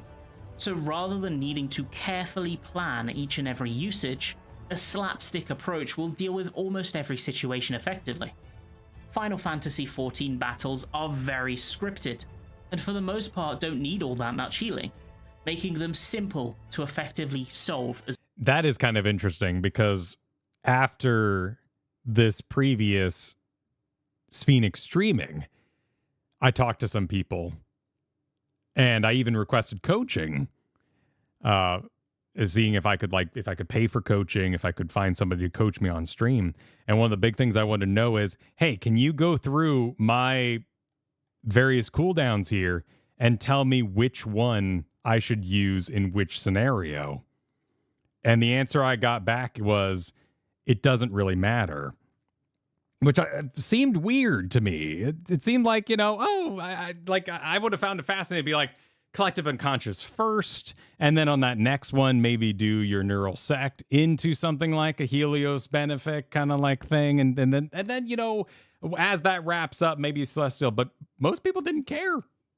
I just got big, very kindly written piles of text back that told me one is probably enough, but just use them in what order you see fit. As a healer, more so than on other roles, because healer has flat out less to manage, assuming the box of keeping the party alive is ticked. This is also a difficult problem to have, because you can't go back and retroactively solve this thing as long as we are founded in the real world. Square Enix cannot realistically go and retune or adjust their entire back catalogue of battle content in an attempt to make them more engaging for healers. The solution has to come from elsewhere. Or more to the point, the solution has to come from how the job itself is designed, at least partially. Going forward, more thought can absolutely be given to how healers will deal with X or Y phase, and it should be, but the role itself needs change first and foremost. And because apparently I have to do this, I want to put out a preemptive response to the healers heal crowd. Final Fantasy XIV is not World of Warcraft. Our fight design is inherently very different and lives by different rules, testing different skills. And as a side note, this is the exact same argument as to why all the Cactbot Carloses are wrong about it being quote-unquote just like DBM. And our job design too is very different. The what? The what? What's someone catch me up? What the hell are they talking about? What's the? Is this like an Andy kind of situation? Yeah. Oh, it's a DPS thing. Oh, it's an auto call out. Oh, I see. Okay. If you are anything beyond a beginner at healer, and you are not even attempting to engage in DPSing to at least the extent of applying your dot and doing your filler as much as you are comfortable, then you are a bad healer. You're not playing it right. The job does and should have a DPS component to it because the game is designed that way, and currently it is my opinion that its DPS component as a role has been reduced to the point of monotony. Dealing damage as a healer doesn't need to be as complex as its DPS brethren by any means, but it does still need to be engaging. Right now it isn't. Multiple dot timers and movement limitations used to serve this purpose, but they were removed and nothing that actively requires effort to maintain was put in its place. Let's think of job engagement as a budget.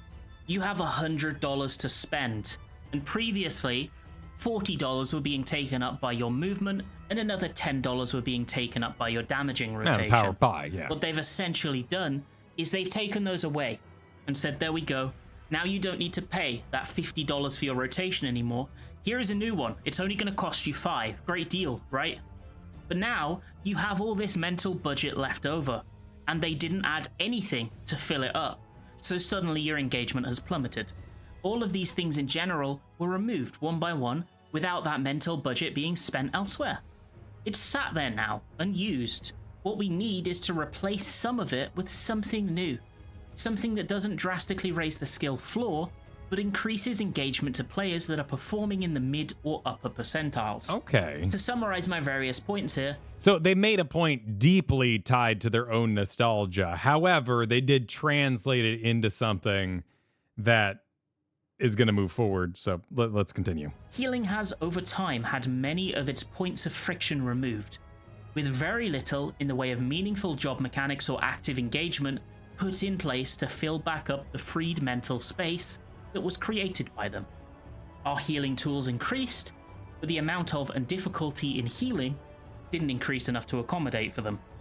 Our DPS play became easier, our movement became easier, and our healing became less strict. It's fine for a job to become more beginner friendly, but when you smash down both the ceiling and the floor, and at the same time design content in such a way that makes the role superfluous, you lead to its dedicated players experiencing apathy, and new players quickly becoming bored themselves.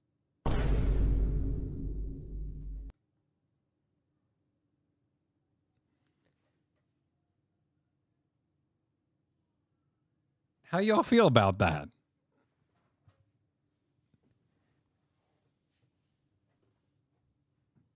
I like less stress too.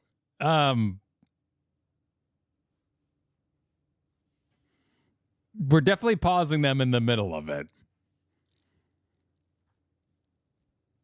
And it sounds like, and I'm hoping they give answers, because what I hear is I should have to do random bullshit. And random bullshit is really fun when it's flavorful and rewarding, like a Zerg Queen. But I hated mules, because why couldn't I just have better SCVs? So I don't want busy work, but I also find the exchange of having to do damage in the confines of when I'm free a very interesting proposition that Final Fantasy XIV sold to me, coming as a healer from other games. And the support aspect in general in MMOs is gone. Like, you know, sleeping. Like, no one sleeps in this game. We don't polymorph or sap or any of that kind of stuff in dungeons. I found that really interesting in the past. I'd shackle undead. Like, there's no need to do any of that stuff anymore, and we don't like it. But now we've lost that control aspect. I get some of that back with Astrologian because I get to buff people. And I feel like I'm participating inside of it. Is it sleep exists? Yes, it does exist. We don't do it, though. Enough. Let's remove this from the conversation of video game. We should all sleep more. Damn it. Not thinking makes things boring. That's fair. That's fair. You don't feel engaged by what you're doing. I fear that I will find buffing as an Astrologian less engaging as we tighten our circle of a 2-minute window, and what gave me flavor in the past won't be as engaging as it once was. Maybe I'm even scared to play other healers to find out they have infinite mana too, and what made me feel special about my cards having infinite mana and getting to play a little more luxuriously won't exist there either. Like, I felt like I was getting away with something by being an Astrologian, and it's fun to break your game, and it's fun to combat what you're facing.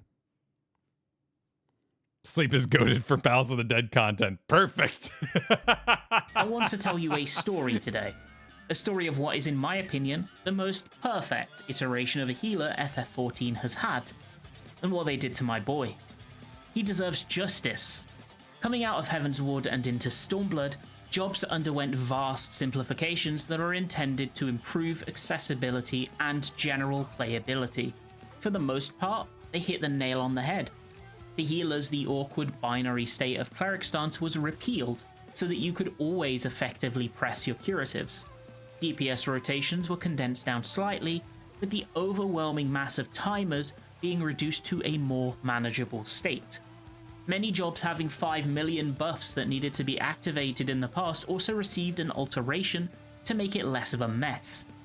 Thanks to these new complexity reductions, while still retaining a number of intricacies and key new skills, Scholar was bloody fantastic. The best it's ever been. And interestingly enough, it highlights a number of things I'm hoping we can see considered more carefully in the future.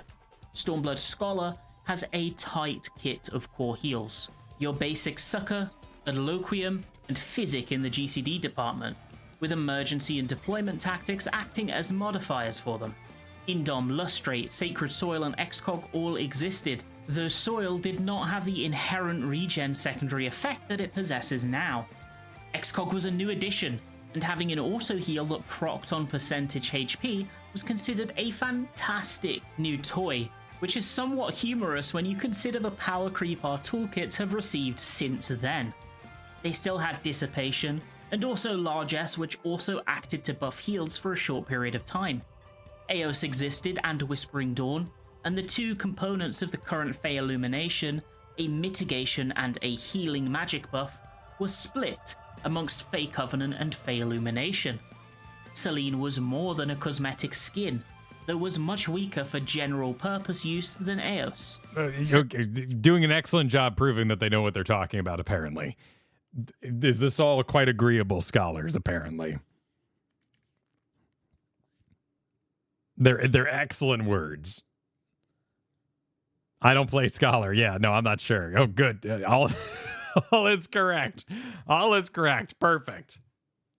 Selene had an AoE cleanse, which saw very niche circumstantial use. Side note, they removed this AoE cleanse from the game, and then one patch later, the Epic of Alexander, with 6 cleanses back to back being required at the start, was added. Kinda toxic, Square Enix. Selene also had a Silence and Interrupt, which were mostly useless for raiding, and Fey Wind, a small... It's questionable. Have they ever cut someone's kit down in order to make a new job, though? Because that to me is the extreme rude, and it happened a lot in MOBAs. You'd have a really interesting hero, and they would just get cut in half and given to someone else. Really, Astrologian?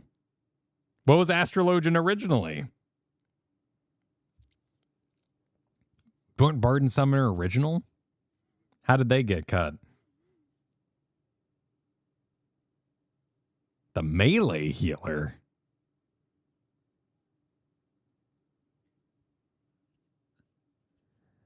No, see, those sound like changes. I'm saying, like, did a class, like Monk into Viper here, did Monk actually lose abilities and Viper got them? Or is it more that a new job came out and did what you felt your job did better? That's a whole different idea.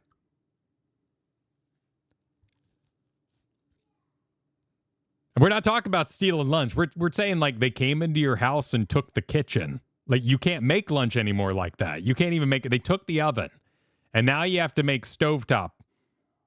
You have to use an open fire.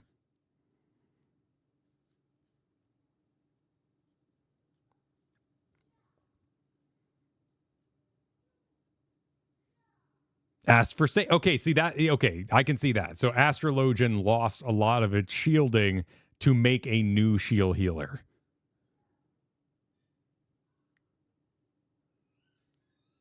And so when you lost your shield stance and that went to Sage, that felt like you'd been fractured in some way to make that new job.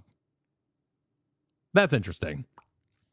Alf, thank you for the 18 months, said, I felt the fight by design should make you heal more, not the fact that everyone messes something up. I feel like the fight by design should make you heal more. That's the kind of checks thing we're talking about. And I think that's an interesting solution in higher end content. I don't think you would want to blind sight dungeon people with that. It's an it is a solution though. And I feel like it's too simple. But more healed checks could just make playing healer more essential and make you feel better about being there. Imarashi says, just past 2 years, woo, on the topic. Care is needed as the lack of desire to play tank is why we needed tank mount achievements instead of back in the day. True, you don't want to take away what's making them feel amazing. Obviously, having unbalanced tanks is just, it causes a very heavy gravitation because I feel like flavor doesn't matter to tanks as much. I say that without Garrett here, who would probably be like, well, I only want to play, the edgy Dark Knight type. But still, I find more often that in MMOs, your tank player will change jobs much quicker than DPS will. And I find that healers rarely change jobs to be meta in my own experience. Granted, I'm half that problem because I don't really change my job. Raid, spell, and attack speed buff. The main use of these multiple fairies were to open an additional optimization avenue. On Scholar, you could just spend the whole fight in Eos, and most people would, but you could also cast Feywind pre-pull, then swap to Eos pre-pull and continue as normal, gaining a good chunk of the effect of the Feywind without sacrificing any defensive capability. This gave you another little thing to consider when coming out of a downtime. If you were really confident, you could flat out sacrifice those defensives for additional Feywind uses for a particular phase or encounter. Though in most cases this was kind of a meme to do. Rouse was the fairy equivalent of largesse. The Union was another new addition making use of the brand new incorporated fairy gauge, though just as is the case today, it felt kind of superfluous. In the damage department you had two primary dots. One that is identical to how they function now with a 30-second duration instant GCD, and another with a 24-second duration that required a cast. Shadow Flare existed, a ground-placed AoE on a cooldown, and you didn't need to worry about keeping this up. But when pressing it, you'd want to consider boss movement for the upcoming 15 seconds, as well as if any adds will spawn that may influence whether you want to hold on to it for them. There was also a new form of Cleric Stance, though it was just an OGCD that buffed your damage for a short period, and Bane, which would spread your dots from one target to those surrounding it. Because healer DPS fillers didn't have half-casts at the time, opportunities to actually utilize your OGCD heals and damaging abilities like Energy Drain, Shadow Flare, and Cleric Stance were few and far between. You'd need to create them for yourself, especially in burst windows, by using Ruin 2. It wasn't just an, oh, I need to move now, and I sucked at planning button. It had an integral function within the kit. If your dot refresh wasn't up to the job, you'd consider hitting Ruin 2 to get the weaves in. But the most exciting component of the damaging kit by far to me laid with an innocuous AoE spell. Miasma. These are all amazing, lovely words. I'm glad you all are relating to them to some degree. I'm listening. But what I found way more interesting was their footage they're showing right here, which is It wasn't just an, oh, I need to we move have now, this and I sucked at explosion planning that mode. goes off. It had an integral function And then look at how long it takes for them to within the top kit. everybody off. If your dot refresh wasn't up to the job, you'd consider hitting Ruin 2 to get the weaves in. But the most exciting component of the damaging kit by far, to me, laid within... Which is interesting. Because tank damage isn't really all that swingy. No need to heal, no damage incoming. Maybe, right? Yeah, that could absolutely be overhealing. So in that case, that should just be, okay, so that's a good lesson. So that's not actually tied to the time period. That's more just my understanding of it. That is likely me and my co-healer healing too much. And knowing that after a dimensional shift happens in FFXIV Extreme, we should have just let a couple of, healing go bys. Because we wanted to see all those heals get everybody to max in a jiffy. So happy to overheal. But overhealing was a much more interesting statistic when mana was interesting. So even if you had the knowledge that you had overhealed, what's the danger in it? Because it didn't cost you too much mana to do. And if the DPS are covering you on the DPS part, right? That's the interesting part, is the DPS lost time. But they're also arguing here that they can get reses up, which means their DPS does they've established a weird loop here. In that they don't need to DPS. Hang on. So their savage clears are interesting to them when they get to res people. But in a minimum eye level example, like what we had with Sphene, to an extent, not everyone was min eye level in a sense, one death was too much. It put us too far behind because the debuff on one player was too much and we would never make that up. So my DPS would contribute, but ultimately a death would basically cause the end of the run to an extent.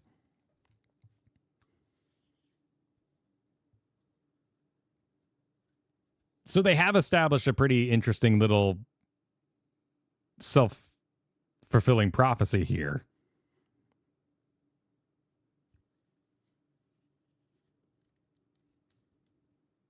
And if they, and that is interesting. And that is interesting.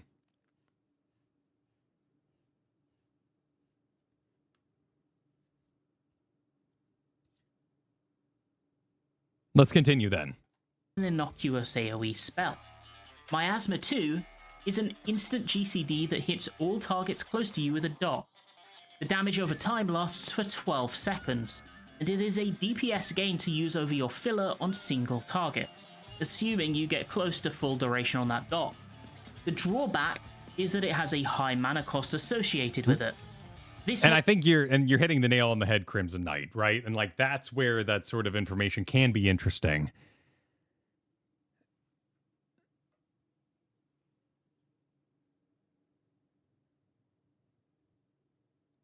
And that's part of the balancing act of raiding that makes it so interesting, as long as you have a group that's willing to look deeper. If you find yourself in a situation where your group is being accusatory and trying to find what the issue is, then overhealing, meaning miss DPS, that does account for so much. That's interesting. Was first of all another component to Scholar's arsenal that would allow additional weave windows, free movement as long as the player begins in melee range, and damage, but it was also where large elements of the kit's risk-reward balancing came from. You could Miasma 2 every 12 seconds if you wanted, but generally you wouldn't. Because of its high cost, you would run dry doing so, leaving you unable to raise, use suckers, or potentially even cast your basic broils. It had a failure state, and that failure state was tangible and clear to see. You knew when you were approaching it, and you knew when you had made a mistake and passed it. But if you utilized it well, it also had a success state that was tangible and clear to see. You'd be moving across the arena more easily, you'd deal extra damage, and you'd see that dot applied, ticking away on the boss while still balancing your mana economy. It felt good to do. The best part about it is that for all intents and purposes, it was an opt-in mechanic. If you ignored Miasma 2 entirely in raids, your damage could still be perfectly acceptable. It didn't inherently majorly punish you to avoid interacting with that risk, but the reward was enough to make the player feel that they are gaining from doing so. As far as I'm concerned, that's exactly how DPS optimization job mechanics should function. There were a bunch of cool little interactions too, like the pet swapping I mentioned a little earlier, or using a targeted fairy Well, that embrace just sounds to manually interesting. proc Paladin's Divine Veil, or Aetherflow having a chance to have its cooldown reduced from Was it a real pet with real health and you had to move it out of stuff? Did it have like a buff that made it take less splash damage, but you still had to manage it in some kind of way? I know that it's essentially just a fancy spell now, and that is always disappointing when summons become fancy spells. Even though they're technically a pet is a dot, it still hurts a lot to lose that job identity. It does sound like a pain, but it also is a lot of your identity, and you learn it as you go through the game. So it's not something you reach max level and say, I want to raid hating, because you probably would have gotten off the job in the first place. And I'm aware of the pets like a Titan or something being used for tanking in coils and weird stuff like that, which is an option. You know, that stuff is really cool when you feel like you're versing the game in that way. From the use of other actions. The job had weight in its decision making, and it was friendly enough to newcomers and easy enough to understand and execute at a fundamental level, but it was packed full of little decision points and quirks that could be mastered if you wanted to delve deeper. Compare that to the Scholar of today, which is certainly the toughest healer to play well right now. The singular skill lockout of old in Dissipation has been doubled down on, with a plethora of blockers to using your core heal. Is that true? Toughest? What does Rion mean here by tough? Like rotation? Healing? What's the problem? Tough to optimize? Least movement and optimal play. Okay. In Seraph and even Seraphism 2. Fey Blessing and Fey Union both are so now dependent on not using other actions that they just feel inhibiting to play around. So there are still failure states in Scholar, but those failure states do not feel good to surpass. They only feel bad when you fail. The damaging rotation is apply dot, 1 1 1 1 1 1 1, apply dot, repeat, with the added depth of chain stratagem and its combo, the former of which was also present in Stormblood, and Energy Drain that at a base level functions identically both then and now, just now it has those blockers to utilizing it that make you think about how to fit it in, and the Aetherflow heals too, those have been completely removed and are now just completely free without any thought. Since then we have received Recitation, Fey Blessing, Seraph, Protraction, Expedient, and Seraphism, all as new OGCD healing tools. Right. Our ability to losslessly and effortlessly deal with threats has increased so exponentially that what came before seems almost laughably weak. The takeaway I hope you're having from this isn't just, oh, it used to be hard and now it's easy, because that is absolutely not the point. The point is that now your general job gameplay in Final Fantasy XIV, not just on healer, this can extend to most jobs. It follows a standardized path from A to B with no additional incentivized thought, no room for creativity. Healing kits are so bloated with free movement tools, OGCD curatives, and mitigations that it's no wonder encounters feel rote and uninteresting to heal. Having a larger toolkit in that regards is not always necessarily a positive, especially when so much of it either doesn't interact with one another in an interesting way, or in the case of many of Scholar's current abilities, actively locks out interaction or paired usage. Similarly, it shouldn't be so simple to heal without needing to rely on your baseline GCDs. Essentially, you don't have to think as much about your actions now, and that's a bad thing. Interesting decision making, using tools that both have base but also situational value for you to consider, is fun to do. The DPS rotation, the filler. I think that's a fine point to make, Nightshade. It's a pretty basic point, but yeah, I agree. Like, optimization, the word of the internet, net decking, whatever it might be, is going to take away those fun moments from you. And while you can do amazing, wonderful things, like do something blind and hope all your friends do it blind too, that's not ideal. Ideally, you could look up a guide and still have a lot of fun doing it. A fun deck should be a fun deck whether you net decked it or not. You'd have to tide you over during quiet moments of encounters where you don't need to consider your heals. Used to be more complex, but also a large part of that complexity was opt-in as a niche decision you could make regularly. Jobs don't need to be harder at a baseline, but they need to contain more active decision-making and choice that can be made to increase their potential. Stormblood Scholar certainly did a better job at that than any subsequent iteration as far as I'm concerned. There have been many fantastic quality of life changes added to the game since, which I warmly welcome, but job interactivity has decreased so drastically that the scales of your personal challenge have swung almost entirely in favor of encounter design. For healers, with most of the content in the game being mindless and uninteractive to heal, this is a death knell. When Dawntrail came out, I was really hoping this was going to change, and we actually saw sparks of that with the first EX trial encounter, Valley Garmander. The damage profiles were quite interesting, although because it was an extreme trial, it was obviously very easy to do. I do not feel they stepped up the game with the Savage tier in any way, shape or form. This isn't an isolated Scholar incident by any means either. You can extend this same sentiment to all four healers and they would convey my feelings accurately. Astrologian recently underwent a card rework, and for the record, here we go, find some words I know. And am not against the concept of that occurring. Old Astro cards were unwieldy to the average player, demanding so much precision and thought to do correctly within a burst window that the correct targets that many just played it wrong at a baseline. But I feel like the rework that actually got pushed through to live played so safe by design that any potential for thought or creativity was eradicated. The very most you can do is to feel good about using an arrow to buff shield propagation, but for the most part, these 4 mitigation and healing cards may as well just be an amorphous blob of extra single target heals alongside the 5+ other ones Astro possesses. It doesn't feel rewarding to use for the most part, it doesn't feel incentivized to think about for the most part. They are just mindless, thoughtless buttons. The issue with tool bloat also comes from another location entirely. Since Stormblood going forward, DPS and tank jobs have received more and more. I mean, that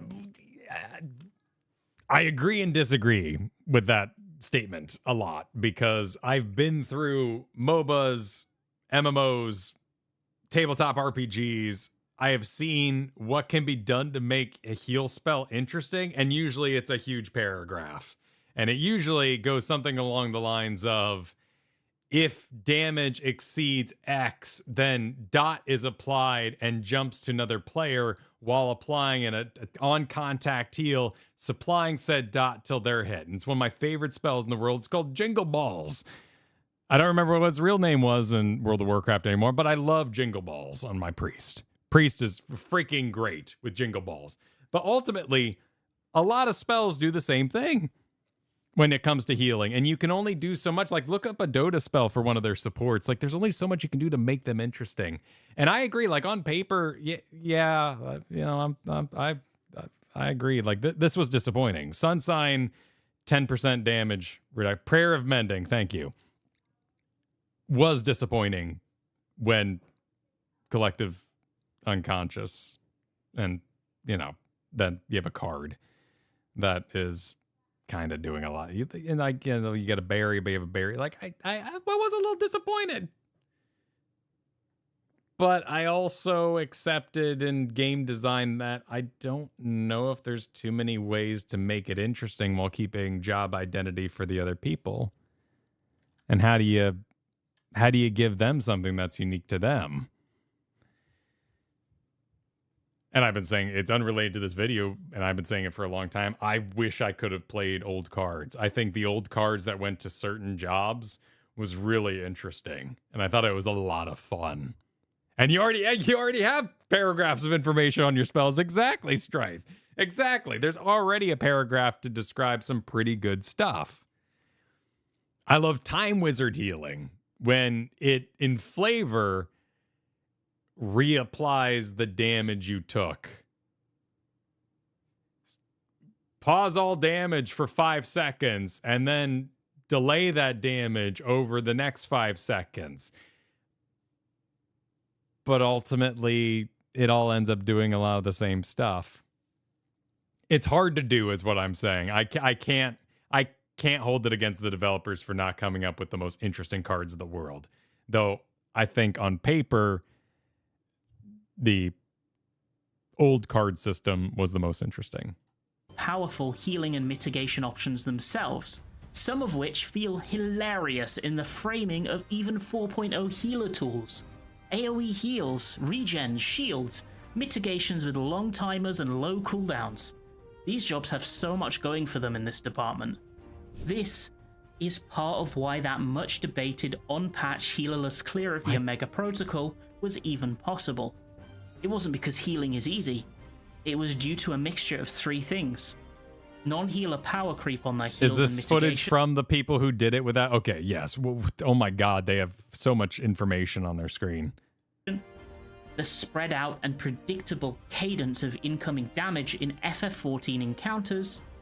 And thirdly, due to the efforts of 8 extremely skilled players investing a lot of effort to put together a plan that could make it happen.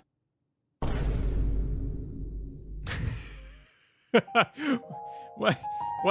Wait, what? Okay, hang on. Let's just see if they're going to read it to us first. I've learned this from MSQ. Let's see if it'll just read us the thing, and then we'll read it ourselves in a moment. I don't think they're going to read this. As far as I'm concerned. Okay. That reminds me of something I regret. As we've continued to operate Final Fantasy XIV, we've made the game more comfortable, a game you can play without stress.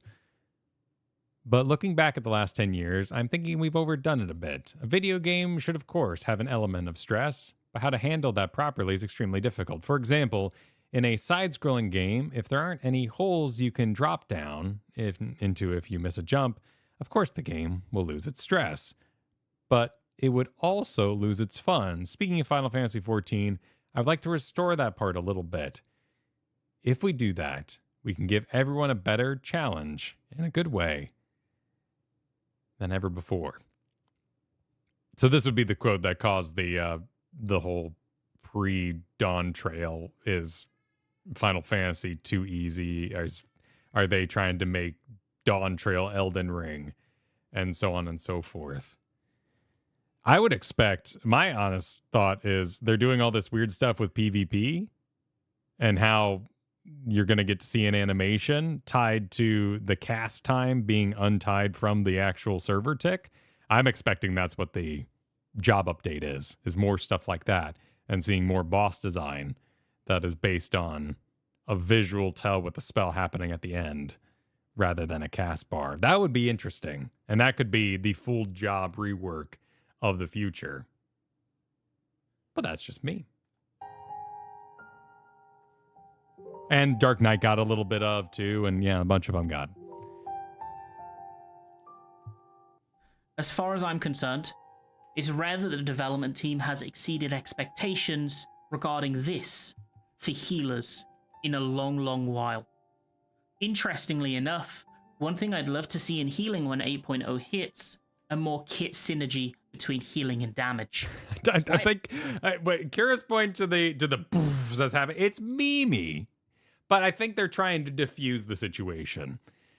I think there's an error in the creation of this video, which is extremely good.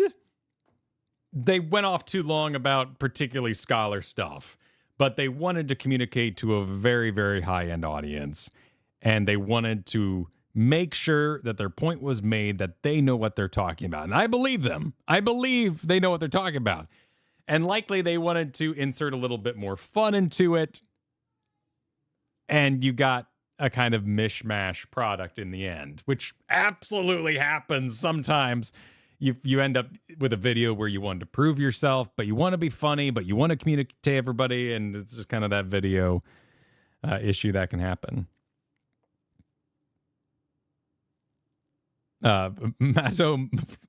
Matto Gaming says, because we love Kyle and Garrett. Well, thank you so much. I wouldn't worry too much about the booms. But I do want to hear, I'm really interested to hear if they have what their solutions are. Like at this point, I feel like we're just invested. Let's see the end before we talk about it. I already have a lot of thoughts, but let's see if they have some Is ironically solutions. By far the best example of this right now. You gain a Flatter's heals, which whilst being GCDs are not a net damage loss because they build into your big misery burst. You are incentivized to use those heals because you gain damage back. And then on top of that, when playing off, you gain a Flatter's heals. What? Ironically, by far the best example of this right now. You gain a Flatter's heals, which... A Flatus? What is a Flatus? Is it a white mage thing? And you do damage and you heal at the same time? Now, let's look this up. Let's look up white mage.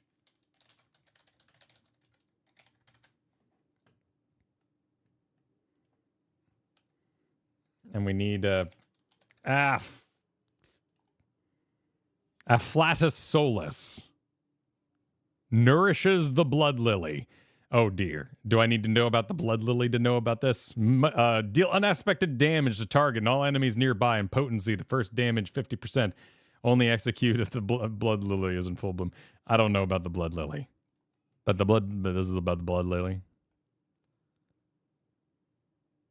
This is about the blood lily. 3 heals proc a damage skill. Cool. Whilst being GCDs are not a net damage loss because they build into your big misery burst. You are incentivized to use those heals because you gain damage back. And then on top of that, when playing optimally, you're also incentivized to spend those pre-misery Afflatuses before a raid buff window to ensure you have one to use at that point. Compare the use of White Mage's job gauge to the shoddy implementation Scholars has, and the proof is in the pudding. I want to see more interaction between healing and damage, and more than that, more interaction between healer skills in general. You always feel smart when you put together a combination of tools to deal with an incoming threat. We need more of that. It's my firm belief that healer is at its best when you're weaving through the chaos and making a smart play. Yet in a game that is so scripted in terms of its mechanical constraints and outgoing damage, how is it possible to keep even a percentage of that feeling of intensity after 1 or 2 tries? Well, right now, without players hitting the mud due to mistakes, it isn't. So we either need to instill that chaos in some way, or we need to make healer more fun at a baseline so that the chaos isn't needed in the first place. Good use of music for Healing the also point. feels fantastic when you execute on a plan that has you using all of your skills, carefully weaving as you go. That is rarely needed, partly due to skill bloat, and partly due to the extremely low tuning of the majority of content. To make it clear though, I do not believe that the amount of incoming damage is the core of the issue. The cadence and timing of that damage is much more egregious. That's Why fair. is it that we still, in Savage Plus content, have for the most part the classic? People get hit by some kind of raid damage, then 30 to 60 seconds go by with nothing happening. I see And what then there's they mean another about one. that now. We need more regular raid hits. Ones intended to burn through your defensive cooldowns in such a way that your default thought is to resort to your baseline GCD toolkit, though while still keeping the potential for careful planners to avoid falling back on them. The most we see of this nowadays is we might get 2 hits in a row. Give us 5, 6, 10. We need more single target healing, and for that single target damage to not be centered almost exclusively on the tank players. Healers need more of a reason to use their continuously inflating arsenal of single target heals in a raid. Astro single target healing is so insane that in M2S, instead of using an AoE heal, sometimes I will individually burn Essential Dignity on 3 DPS, then use my solo OGCD shields and cards on the healers and the last DPS to prep them for a raid-wide damage, instead of utilizing an AoE tool because I want to hold it for after. It's wild to me that tank damage is so low and their sustain capability so high that I can actually do that without feeling the burn elsewhere. Repos is useless in raid content, and Asuna is extremely niche. Why? Can we either make them more useful going forward, or in exchange, can we please get more interesting role actions? Despite these jumbled thoughts, anecdotes and concerns, I genuinely believe that when it's at its best, healer is the most fun role to play in Final Fantasy XIV. And because of my experience with the game, and the fact that I am one of those few people who does cutting-edge blind progression, I've gotten to see it at its best, more than many. But it's rarely at its best nowadays. So rarely, in fact, that, like I said, many people don't even get the chance to see the potential for fun and rewarding gameplay that this role has. We have a long road ahead of us, but we can get there. Regardless, I still have a lot of blind prog ahead of me, so I'll get my fix, albeit in small infusions. Many people are not enjoying healer right now. I think today I've outlined a good chunk of the reasons for this, at least the ones that give me the most personal chagrin, and I hope that we see improvement through either fight design, job design, or ideally both in the upcoming patches and the eventual lead up to 8.0. We did see positive change coming from Endwalker, which I think was job design at its worst, to Dawn Trail, though that change was a very small step in the right direction. We need more. I know we won't see any sweeping job adjustments until 8.0, but we can pave the way to a more engaging healer role for the future of Final Fantasy XIV. For the children. I don't want to be bored with topping HP bars anymore.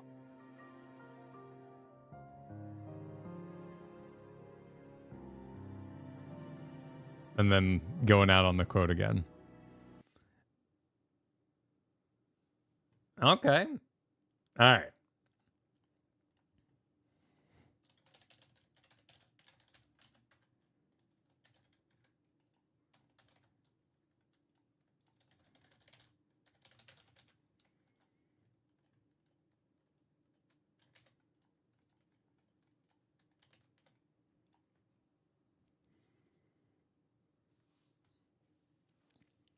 Let's see what y'all thought. You can't blame them for John. I think they made it very, very clear that that is their type of game. So I'm not gonna come in there swinging about them wanting the game harder because clearly that's the game they want to play. You know, talk to a Dark Souls player, right? Like, the get good is fun to say for them. I think they made some good points. I think they made some fun points for themselves, and that is one of the primary things to take from it. They made me understand certain things too that I didn't, and I grew as a person watching this. The main thing, you know, like overhealing, like what's the problem? Why is that an issue to your fun?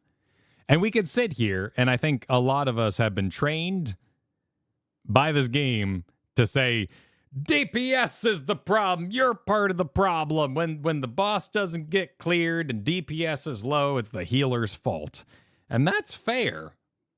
But as we saw for their particular issue with it, they have solved the overhealing issue by letting the HOTS tick and everyone's health naturally goes up slowly over 30 seconds. And in that window of time, they want something more interesting to do than manage a dot and press their one button. And that is clearly a truth for them. And I cannot fault them for finding that frustrating. I don't think that's my answer, but I absolutely see what they're coming from. They have made that clear. Is the answer to just have that boss fart off 20,000 bursts? Maybe. I think of something like Macrocosmos here, which has... Excuse me, music jump scare. Has a interesting use tool. And if we invent those scenarios where that thing happens a lot, does a future expansion just give us, as our new spell, an answer to that situation? And so that's up to the devs for them to control themselves enough that they never give us the tool that would make that situation fun, even though it's fun to fight the game and press the button and say, I have countered your situation with the button you gave me. And it sometimes does solve situations. That's really fun, but it can't solve all situations, right? That's what makes Macrocosmos, I think, fun. Again, I'm a Gold League at best. We talked to Mr. Happy about that this week. I thought that was very fascinating, something I want to know personally, because ranks mean a lot to me. I think some people in this community are arguing for an ELO system, like they want ELO in their duty finder. I think that would make a lot of people happy. If you're not familiar with that, it's ranked-based matchmaking, MMR, and that you would have some sort of score tied to you, hidden from you, that would cause you to be placed with others, so that if I heal 50,000 points worth of healing in a run, then I'm only matched with a tank that has enough to... But you hear this kind of language all the time, and it happened just last week. And I know the exact situation that I'm going to use as the example. Oh, as soon as an instant cast. Too bad no one's ever going to use it. That's some MMR talk right now. That's what people are saying, is they want an MMR where they will be placed with someone who is elite enough to use Asuna like they want them to. But it's not a good idea. Ultimately, MMRs usually don't work out, and everybody hates them. Occasionally, you get a little lucky, but in a social game, you should probably just start that climb of getting a group and getting a static, and if that's something you really care about, kind of put that together.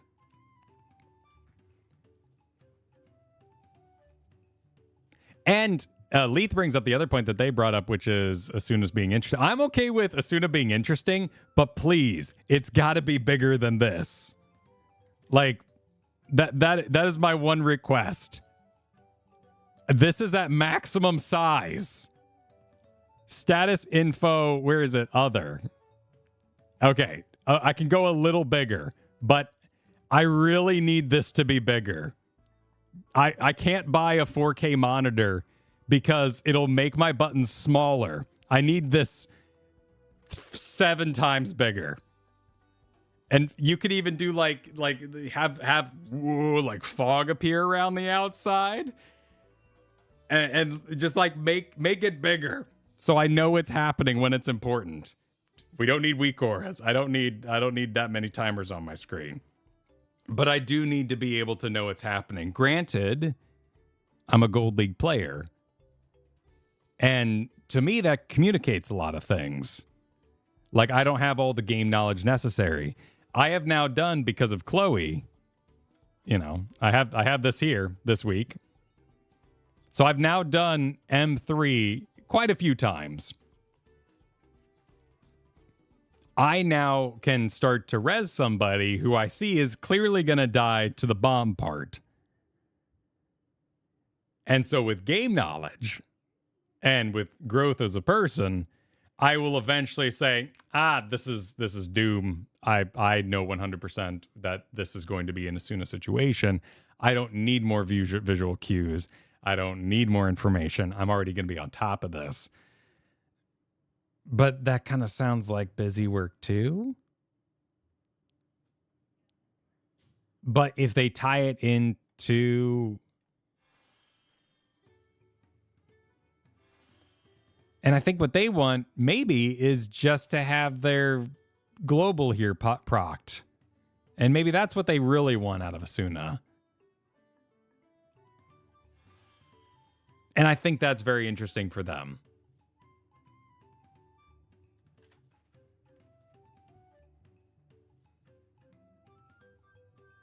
I don't think you're wrong that I may someday get there. Because I did see that in the moment.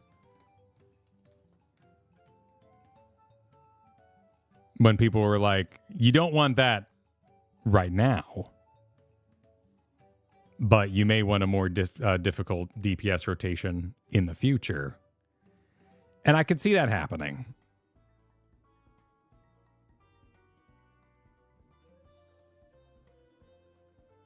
To go outside myself and think, what would I do in that situation? Would I just start playing DPS because I want a DPS anyway? Would I go do Red Mage because at least I'd want to contribute something and I enjoy that part of the game? I feel like bringing that strategy or something extra would be interesting. Let's see, there's a lot of agreement flying at Mega here. Mega Majig says, I always read too bad no one's going to use Asuna as the design team underutilizing the need for cleansable debuffs as the movement. What do you think? I think that is a very generous idea, and I think that is way more constructive. What I saw online on patch day was not that. It was a takedown of healers. That no one knows how to do it like I want them to, which I think is very much a way that people talk. Though I've never seen anyone be like, I really deserve the balance. I've never once had anybody in this game jump on me because I gave balance to somebody else. So on the plus side, that's nice. Cleanses aren't fun unless they're more than once. And I think that's what ultimately our video is saying here. And what Rion is saying is that it would just drive choices. I don't think they think Asuna is a fascinating mechanic. But it does take your spell cooldown. And it would mean I can't do these other buttons that are currently spinning.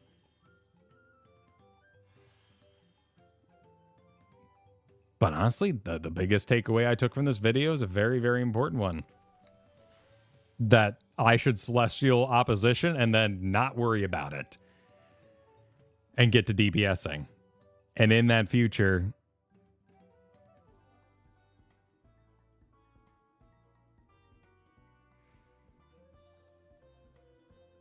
why not make it off global cooldown then? Well, wouldn't that cause issue? Or do you want to weave Asuna and that would... I feel like they're saying more Asuna situations would at least cause some interesting thoughts. Also, I think their Blood Lily idea is probably the most interesting. I think weaving it would get rid of the point that they're making. That would just make it uninteresting again, particularly with how much free time you have to not be healing. If they did all the things at once and they put pressure on your off cooldown abilities to be valuable, so you're sitting there going, oh my god, I have all these dooms to cleanse. I couldn't possibly Celestial Opposition right now. That sounds unfun. I think Rion would find it fun. That sounds insane. That sounds like difficulty for difficulty's sake. But it would be interesting for Rion, I have no doubt about that.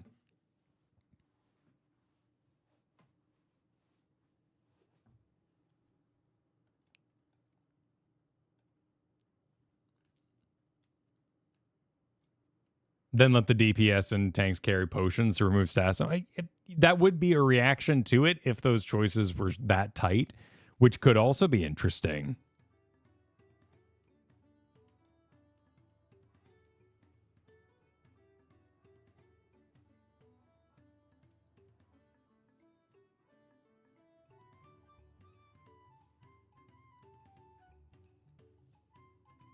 I honestly think the Blood Lily was a great idea. If doing damage or healing was building towards something I could get to do, and without knowing enough, I assume Blood Lily is cast on the 2-minute window so that you sort of hold on to it and you get to do it at the biggest, coolest point. So you feel that much cooler while building it. It probably takes 2 minutes to build that up.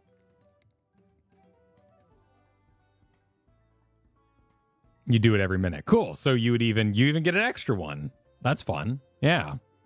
And I think that's why something like Oracle is pretty fun, because I know when I'm using it that I'm doing something fun. And that's pretty good design. Also, it's not an extra button, which is really nice design.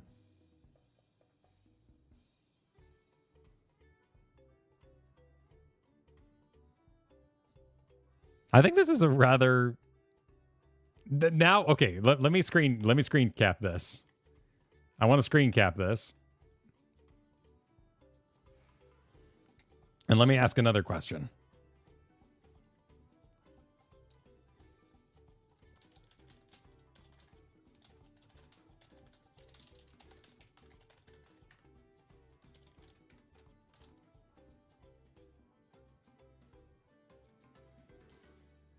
And I guess just for posterity, if you're currently subbed or not, you can still answer, just be honest.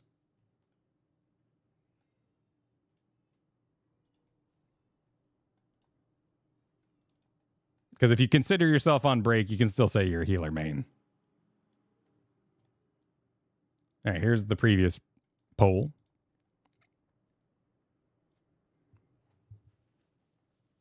And we'll let that build up for a moment.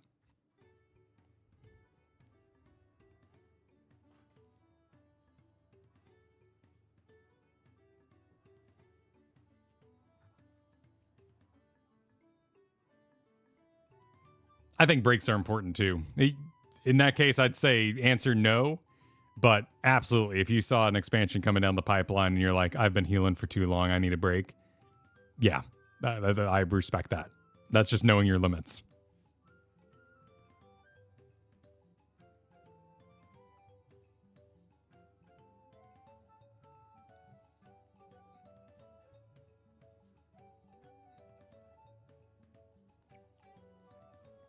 So we're nearing close to the same numbers, but we'll give it a little longer here. Juan Jorn Channel, as a casual myself healer, is most busy job I play, and I'm still scared to play for Duty Finder.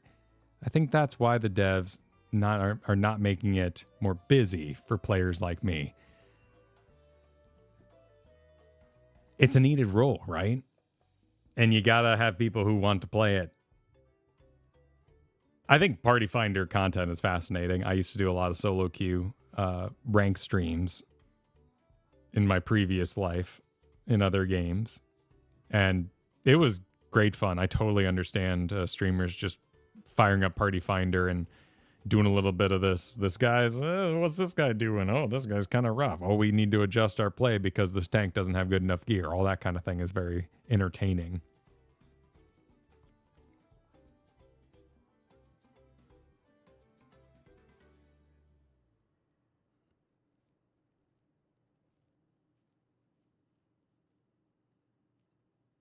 I think we can agree with you, Ash, but in the terms of the video we just watched, it is fair to say that I think the blunt conversation had by Rion is also complicated. They want more complexity. And even if it's just a damage that goes 1, 2, 3 like other damage dealers, that's still complexity and something you could make a mistake of. I personally don't find dots engaging at all. I think managing 4 dots and in an Affliction Warlock kind of way can be fun with the proper UI. But ultimately, I don't find dots interesting. Now, if all 4 dots are on, and you know their health's getting low, and you can explode all your dots using a button that explodes dots, that's pretty fun. I kind of like that. That's fun. But for the most part, I don't really like dots. And I would happily trade an Astrologian dot for many. In fact, I'd trade it for a cooldown, particularly if that was kind of this Blood Lily idea. Yeah, exploding dots, exactly. All right, so we're very close in numbers now. We had 463. So, okay, let's do just a little calculator action here in our corner of the internet.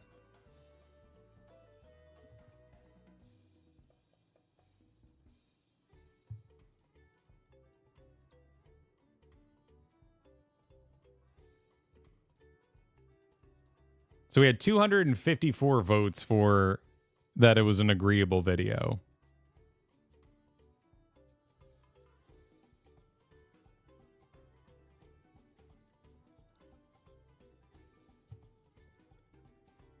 But only 123 votes that said, yes, I'm a healer.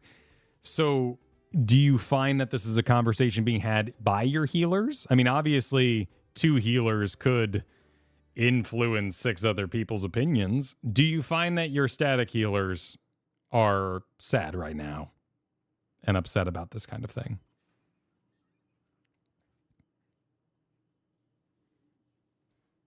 Or are your healers still good old-fashioned anime, we can do it healers?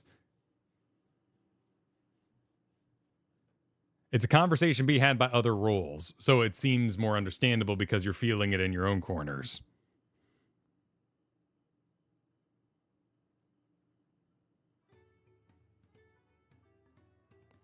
Part of the reason I'm not healer main right now is because of what they listed.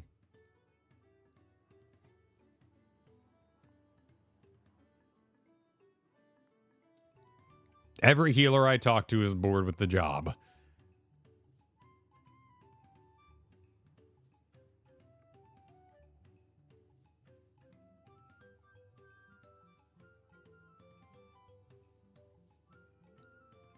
That's fascinating.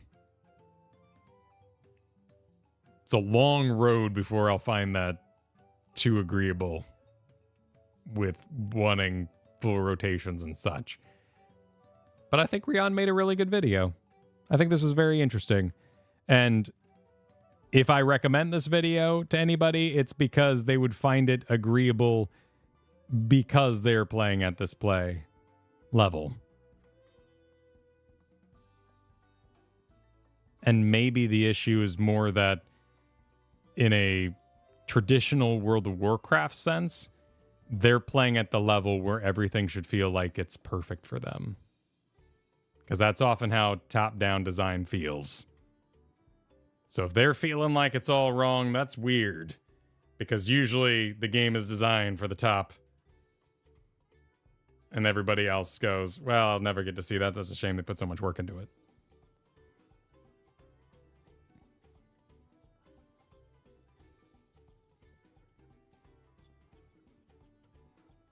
Solo healing content designed for 2 healers can be interesting. But that sounds fun. Yeah. There you feel like you're breaking the game. And party finders can do anything they want, right? Like, you don't have to be in a... You can join from across the internet into a broken party. If you duty find, obviously you will end up in, what the game thinks is proper.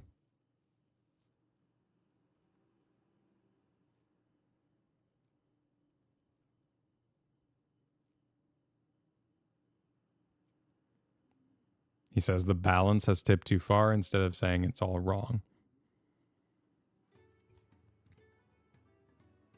I think it's fascinating to read this quote in multiple lights and has clearly been interpreted in multiple ways. There's also the quote about the car in New York that gets brought out. against and for Yoshi P, used in a vast amount of ways as well.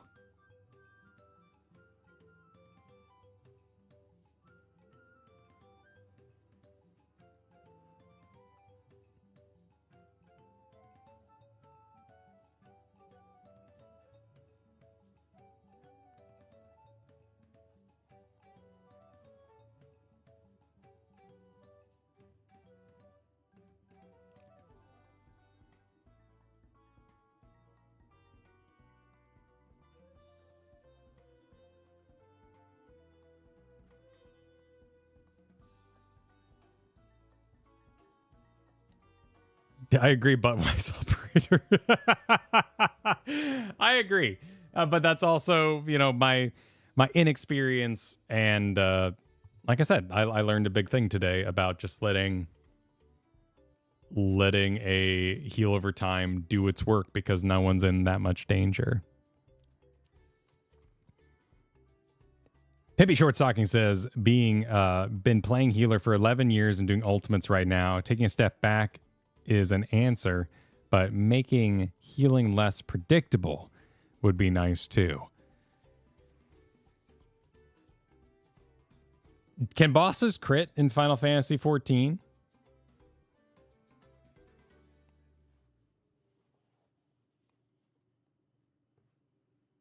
Not anymore.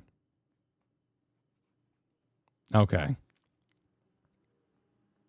Because that was unfortunate. With proper tuning, you could probably add some surprise factor there.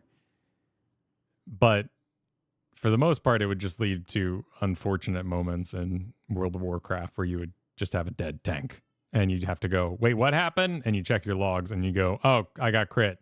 Oh, we weren't ready for that. I guess we'll have to spam heal more. But it was tense. But it wasn't really good design.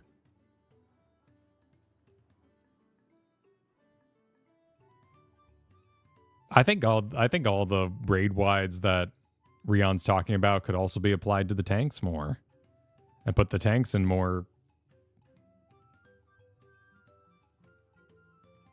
to service me. That'd be the weird part. To service me, I would like the tanks to be randomly under threat more. Do tanks enjoy mitigating things so much that they would feel like they got to have less fun if they were just getting beat up out there?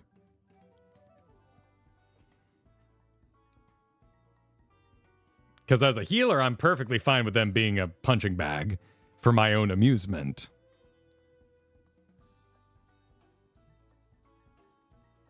Tanks want to position the boss more. Now you're talking my break the game language. Final Fantasy does not seem to be designed in that way. And I have accepted that truth. That's not something I would easily agree with. But that's just because I love positioning bosses and I love the conversation of strategy about where are we going to position the boss. And that does not happen in Final Fantasy XIV. Occasionally it does happen. Occasionally a boss, but almost always they return to some sort of perfect position for their business.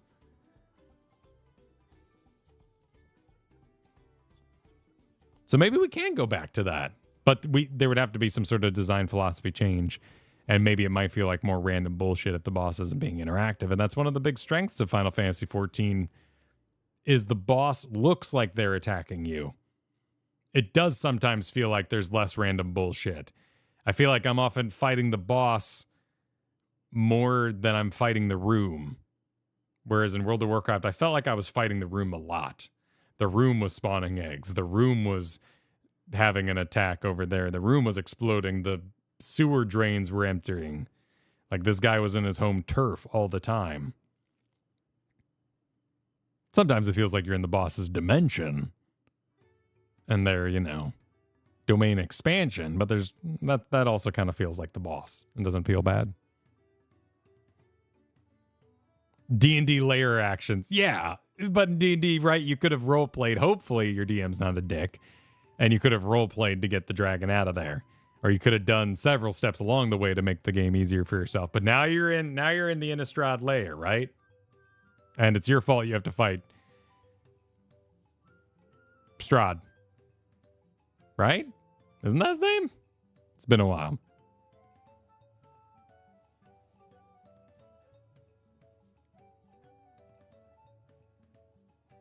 And I think we saw some good experimentation, like the horseshoe in the final dungeon there of the Endwalker patch. That was fun. That was a good shape. More fun shapes. And I said Innistrad. That's a Magic the Gathering set, but you knew what I meant. What if we brought TNT Innistrad Slayer? Exactly. Now we're playing, but you know, now that's asking the DPS to bring cleansing potions. That can be fun, but eventually net deck and meta can cause, hey, did you farm potions this week? No? Well, you can't come tonight. Paul Scott says higher end content is less tolerant of players messing up mechanics and thus has less room for fun improv healing, which impacts all of this a lot. I agree. Which makes it more predictable, which means Rion here has more time to press button number 1, which makes them more bored. Absolutely. That it just feeds itself.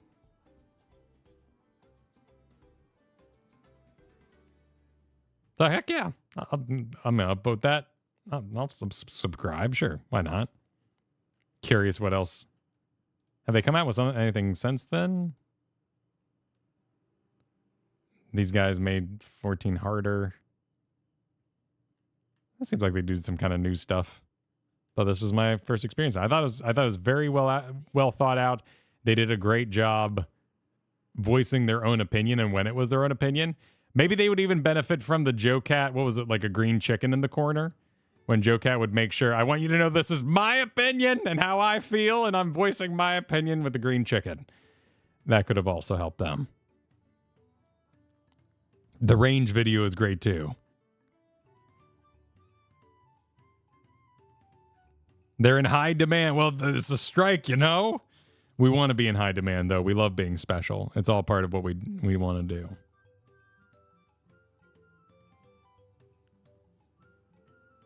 The issue is there's a lot of casual players. Yes, there's a feedback loop of no PTR, more casual players means less guides come out, means that guides don't get adjusted. The first guide they enter the algorithm becomes the guide. Many of Final Fantasy's greatest strengths in their culture and game design also cause the feedback loop of unknowledgeable players. And even then, in a game with phenomenal videos, phenomenal content creators, and constant data mining and everything else like that, what percent of players even look up guides? There's always going to be an issue.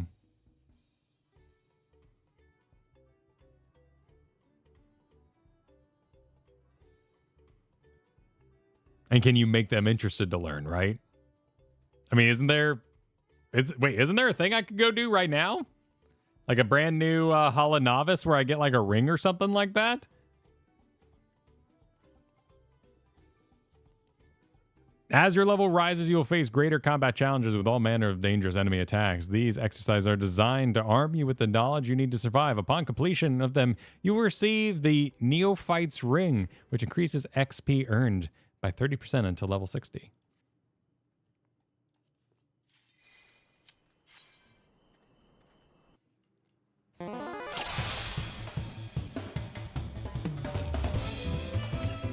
Welcome, Master Gaunt. In this training exercise, we will have you carry out a variety of combat evasive maneuvers. I can't believe they use the non-serious music in here. My agents here will serve as your opponents. Try to get a sense of her incoming attacks and handle them accordingly.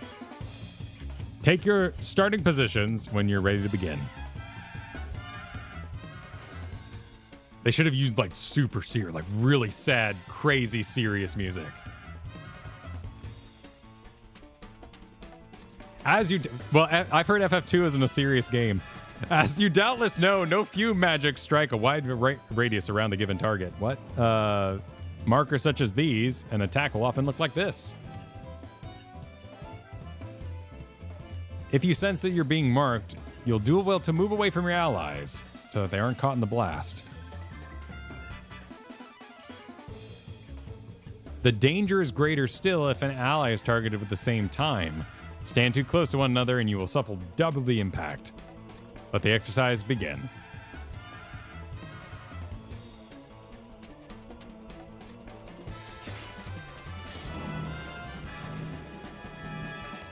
No. We're pros. Bravo, Master Gaunt.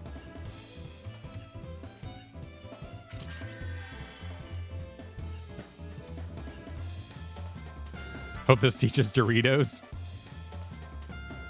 Oh, I guess it just wants me to go there.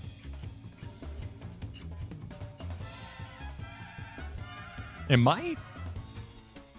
Our next exercise features a strike so powerful it can't be endured alone. Allow me to demonstrate its marker.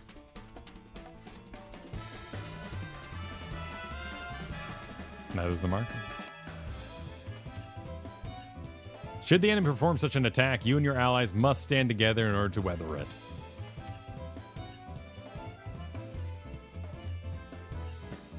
Upon sensing this marker, locate its target and make your way there as quickly as you can. Let the exercise begin.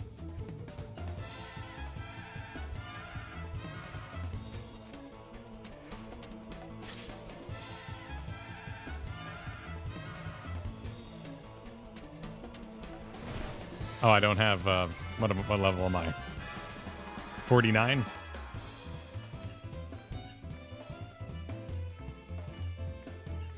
Always run away with the sack marker and mitigate it yourself.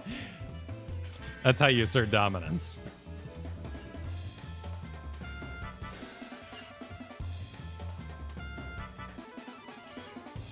I mean, it is scary. Something like this could help, and it was flashing at me. I believe it had like a little green light on it or something. Next, we'll look at the variety of lethal attacks that a tank can hold. Wait, the none but a tank can handle. Behold its marker. Remember, only the tank is equipped to survive such a blow as this magnitude. Any other caught in its blast won't be left standing. It's a hideous marker. Now, for a proper demonstration, everyone position yourself so that the tank may shield you against the strike alone. Let the exercise begin.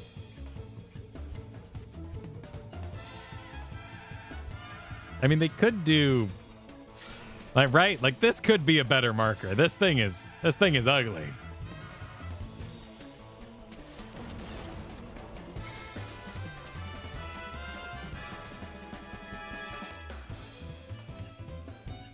These attacks pack quite the punch. Should you fail to deal with it, you will do well to employ what abilities you have to lighten the damage. It is very visible, but it is very ugly.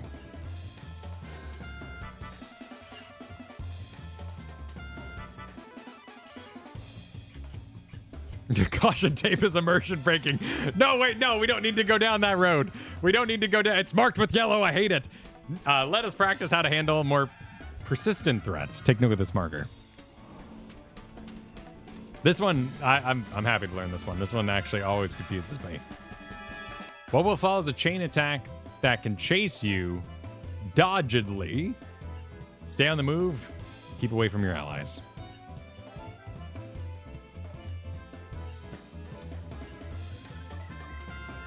Because this one, I always feel like this thing should start immediately. Like I should be under attack right now. I've had more than enough time to think about how awful this is.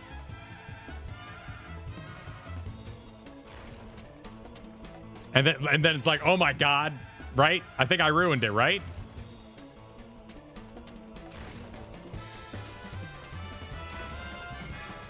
Yeah. So this is very important to learn.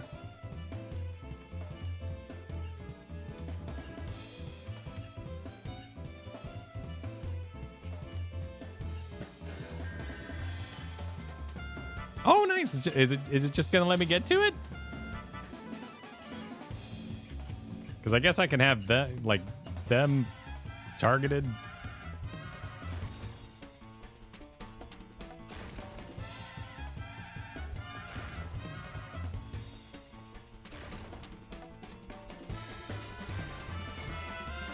Spectacular work. With that, your basic training is complete. Now, come and speak with me if you are attempting the final challenge.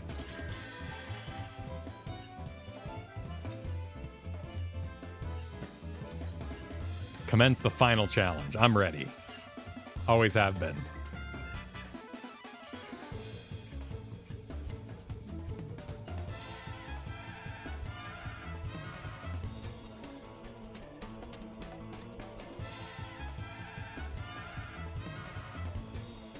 Allow me to test all you've learned so far. In this exercise, you will face a slew of different attacks, each of which you must deal appropriately to minimize the harm you sustain. Let the exercise begin. 3, 2, 1. Oh. Oh, they didn't really teach me that part. I guess maybe that was in a previous thing.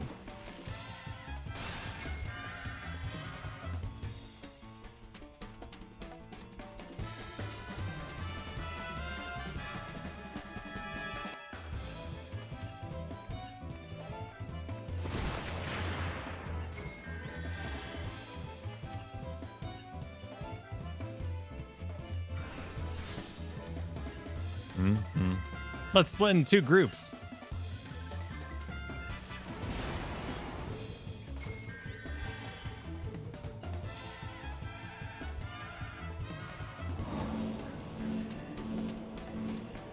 Can't believe there's no Hall of Novice for mobile users.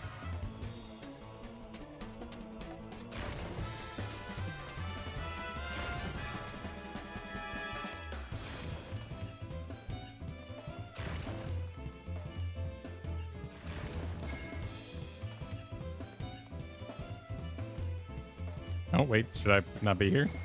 Oh, okay.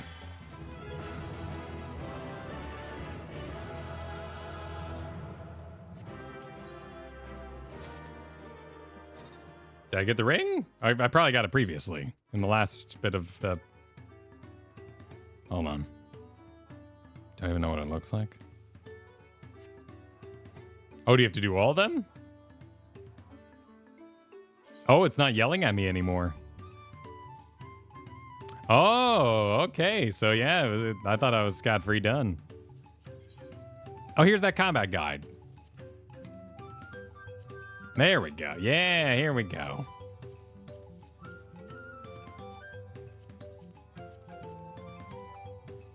Okay, so I need to go to this to even see that.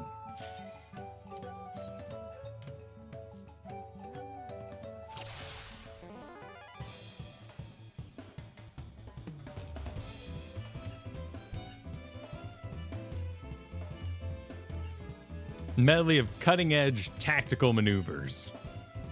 Mages here will serve as your opponents. Try to get a sense of her incoming attacks and handle them accordingly. Take your starting positions when you're ready to begin.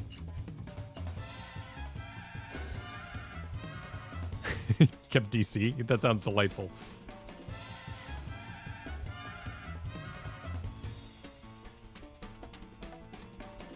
First, let's discuss knockback attacks. The marker will look like this.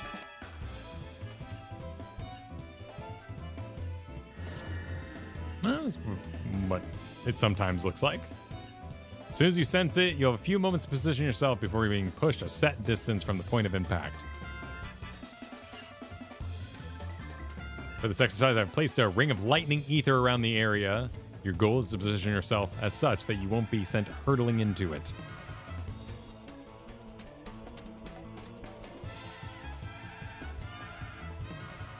Commencing in 3, 2, 1.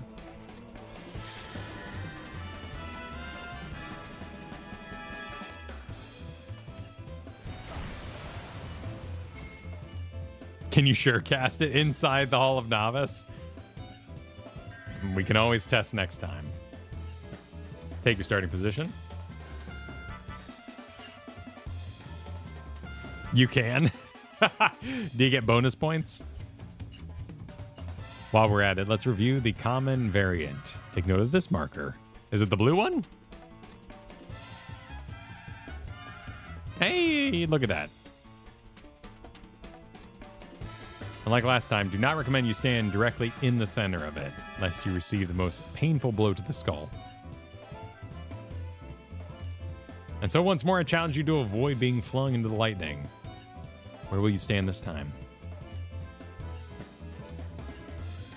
Let us begin.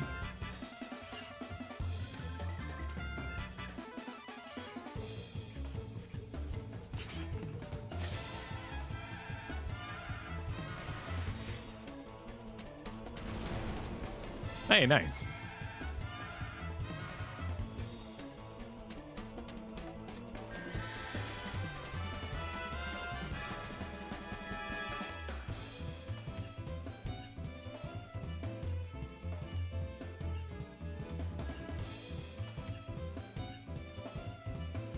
Proximity attack.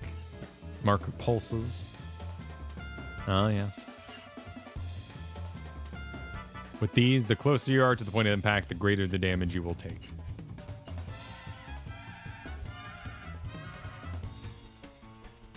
Thus, whenever you see such an ominous light pulsing on the ground, I advise you to distance yourself as much as possible.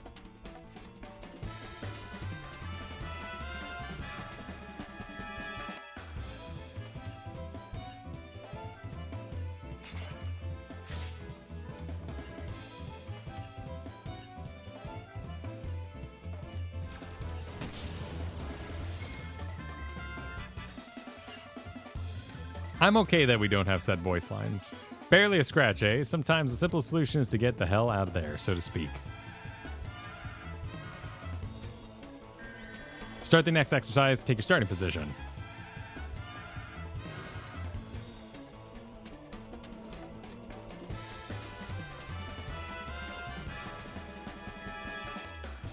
Next, let's move on to tower tactics. This type of attack is one that must be endured rather than avoided.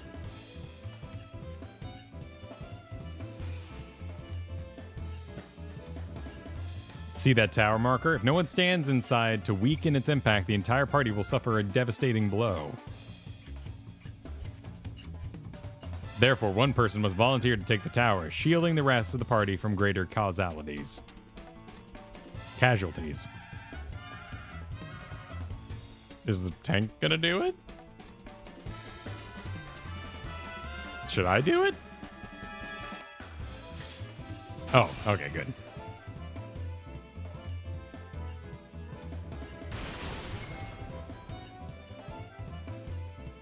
Run from these even in the high end. I mean, they are scary, you know? Rightfully so. They're also very old looking. They are a blast from the past. Now let's cover a variant of tower marker. Once again, you will see these stand inside to protect the others. I mean, they're tower shaped, right? They're like obelisks. I don't know this one. Is this actually a variant? What would this be a variant from? Couldn't they just update all the towers to look like that? Oh, when it's falling from above?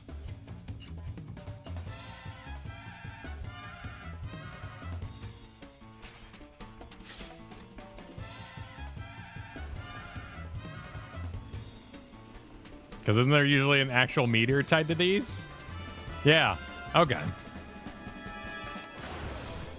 Because I'm pretty sure in Crystal Tower, it's a tower. And then there's also a meteor coming down.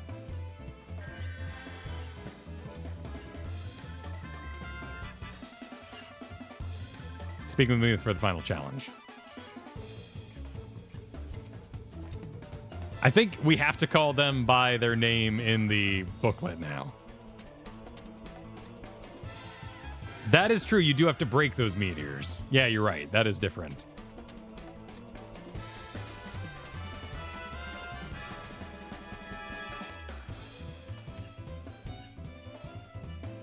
I guess it's more thematic to use the red. It is kind of prettier, I guess. Since they definitely do look rather elegant-y.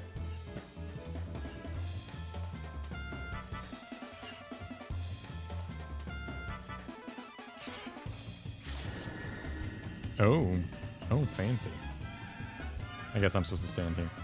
Aha! Oh, it didn't work.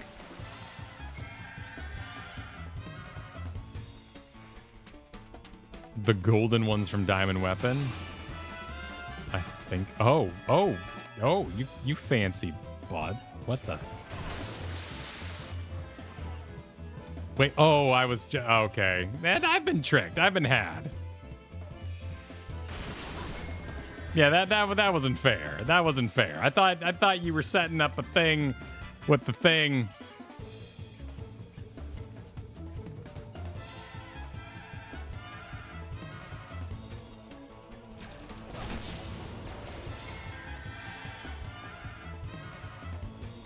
No, you're just supposed to like miss it. Now I have to sit through all of it. Yeah. Detention.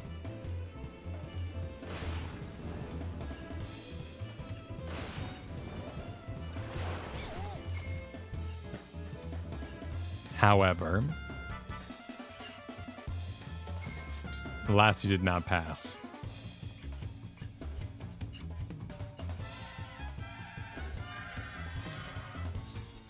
Wait, what? Oh, are you just gonna get straight to it? Oh, okay. That's good.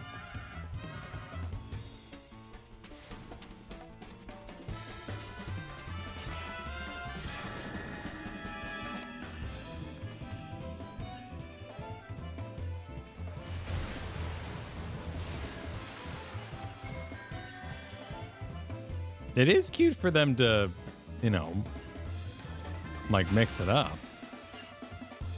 More than enough time and all that.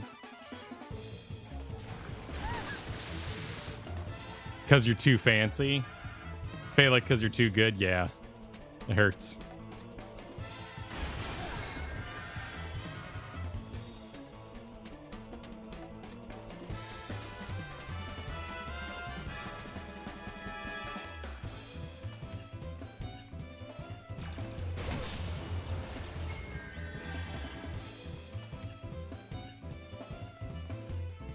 Honestly, I do feel good that these feel slow, so that's nice.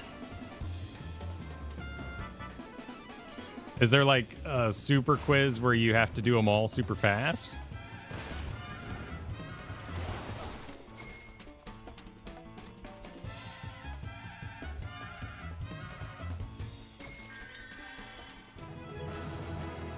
No, I could go for a super quiz.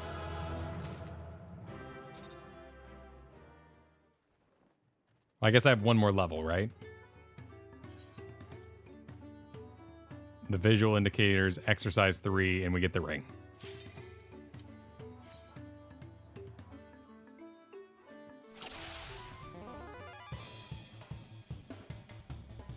I never did a Mage's Tower in World of Warcraft, but there was a lot of hate for that thing. But I heard it was pretty stellar difficulty and decent training exercise.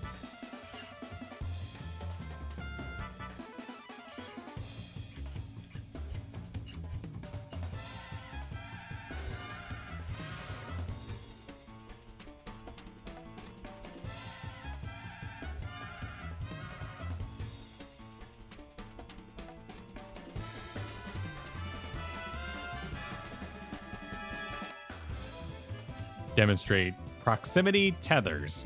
This is one I was really happy they reviewed. Like, they just straight up reviewed it in the live letter, and that was nice, because this does not, it does mean what it means. It's visually, it's not a bad marker, but it's also deeply forgettable. Probably less so now that I've done Sweden Extreme.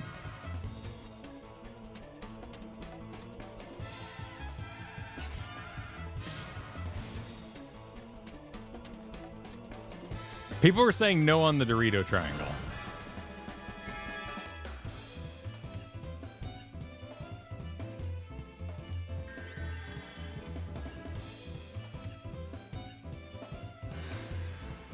Bomb.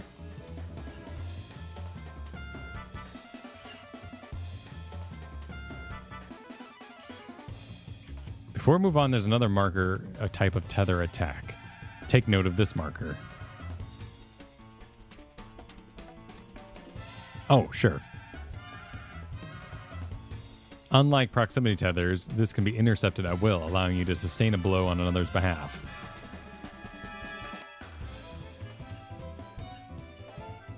For this exercise, let us suppose your enemy intends to detonate a bomb. To prevent the lethal explosion, your only recourse is to shield the bomb yourself. Let the exercise begin.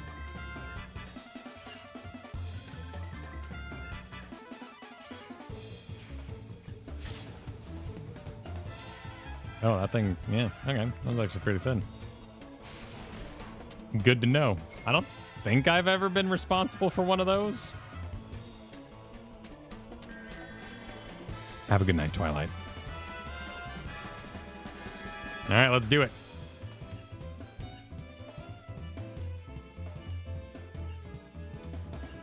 Next, I'll teach you how to defend against gaze attacks. Behold its marker.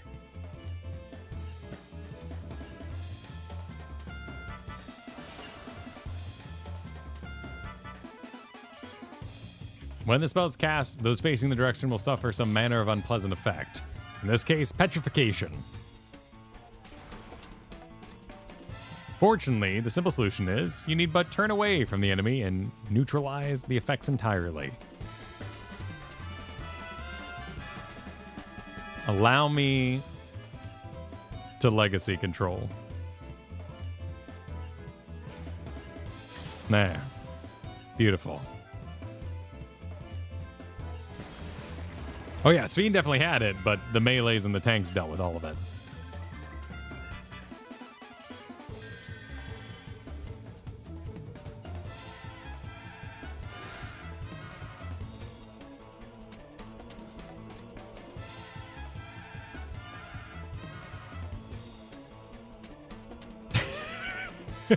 Craft, that's gotta be fake. I believe you turn your body when you're playing Mario Kart for the first time. But to actually not look at this... Yeah, I actually might blink longer. While there are full many varieties of effects and combat ailments, a fair few of them can swiftly alleviate with Asuna. So, let's get a feel for this by having our healer do the honors, shall we? Yeah, a little healer. Let the exercise begin. Is it just going to be on me?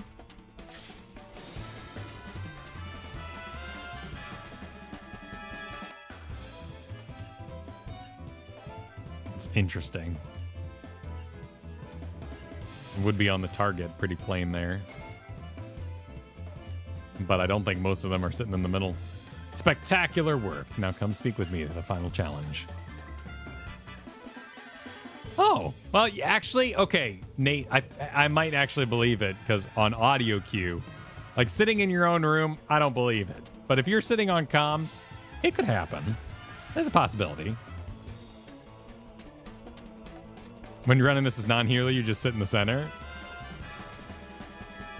Be sure to yell at your healer so they know what they've done wrong.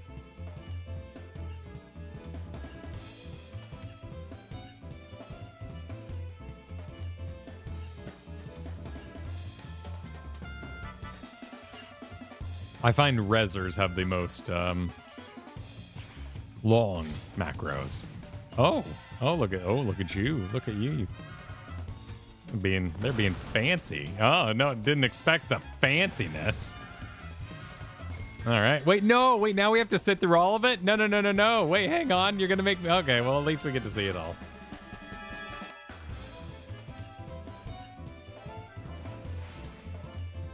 You ass.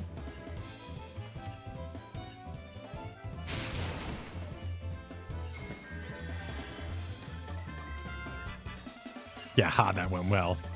Bet it did.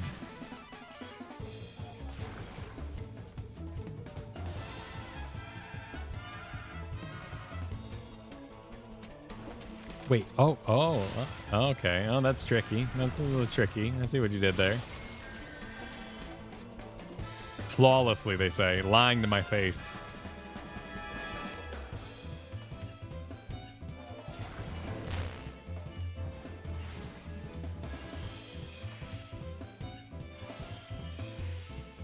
Oh damn, look at these mechanics.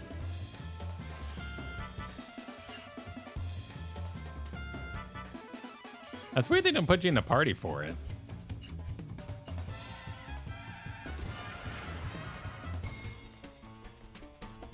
Seemed like a good... I guess you wouldn't want to go too hard on one particular job. But it seems like a good opportunity to teach, you know, F keys. Black Mage used to have Asuna? When they refused to use it?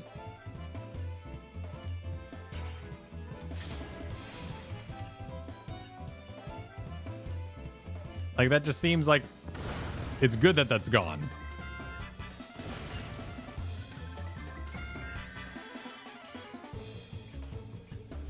Oh, the cross-class thing.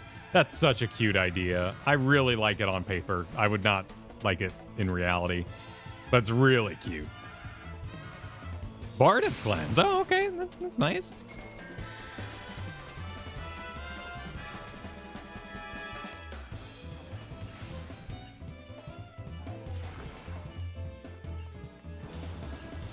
Totally, yeah, 100%. Love it on paper.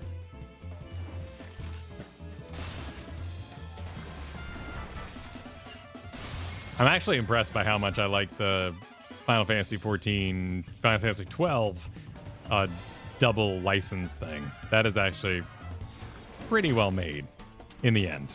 That didn't exist originally.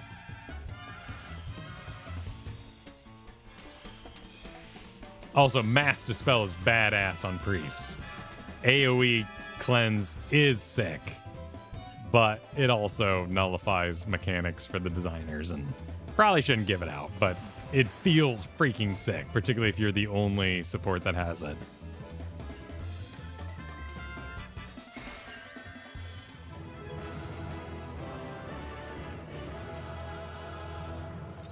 When the tank doesn't have provoke, yeah, exactly. And then you got to make them go do a bunch of content to get an essential. That's not right.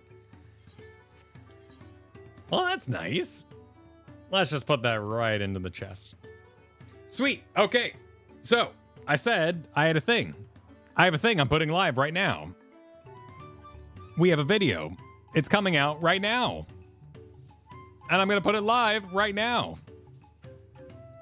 So go enjoy, as I log off here, the video that I have put live right now. So we don't hurt the algorithm. The video comes out right now. It's right now. I should get offline because I'm hurting the algorithm. Bye, everybody. Thanks for watching. Thanks for hanging. Good having a talk with y'all. A very important talk. What did we talk about? What was the important thing called? We had a blunt conversation about healing. Thank you all for joining me for the blunt conversation about healing today. Give Rion a follow. Go like the video. Give it an organic watch yourself. And have a good evening. See you tomorrow. Bye.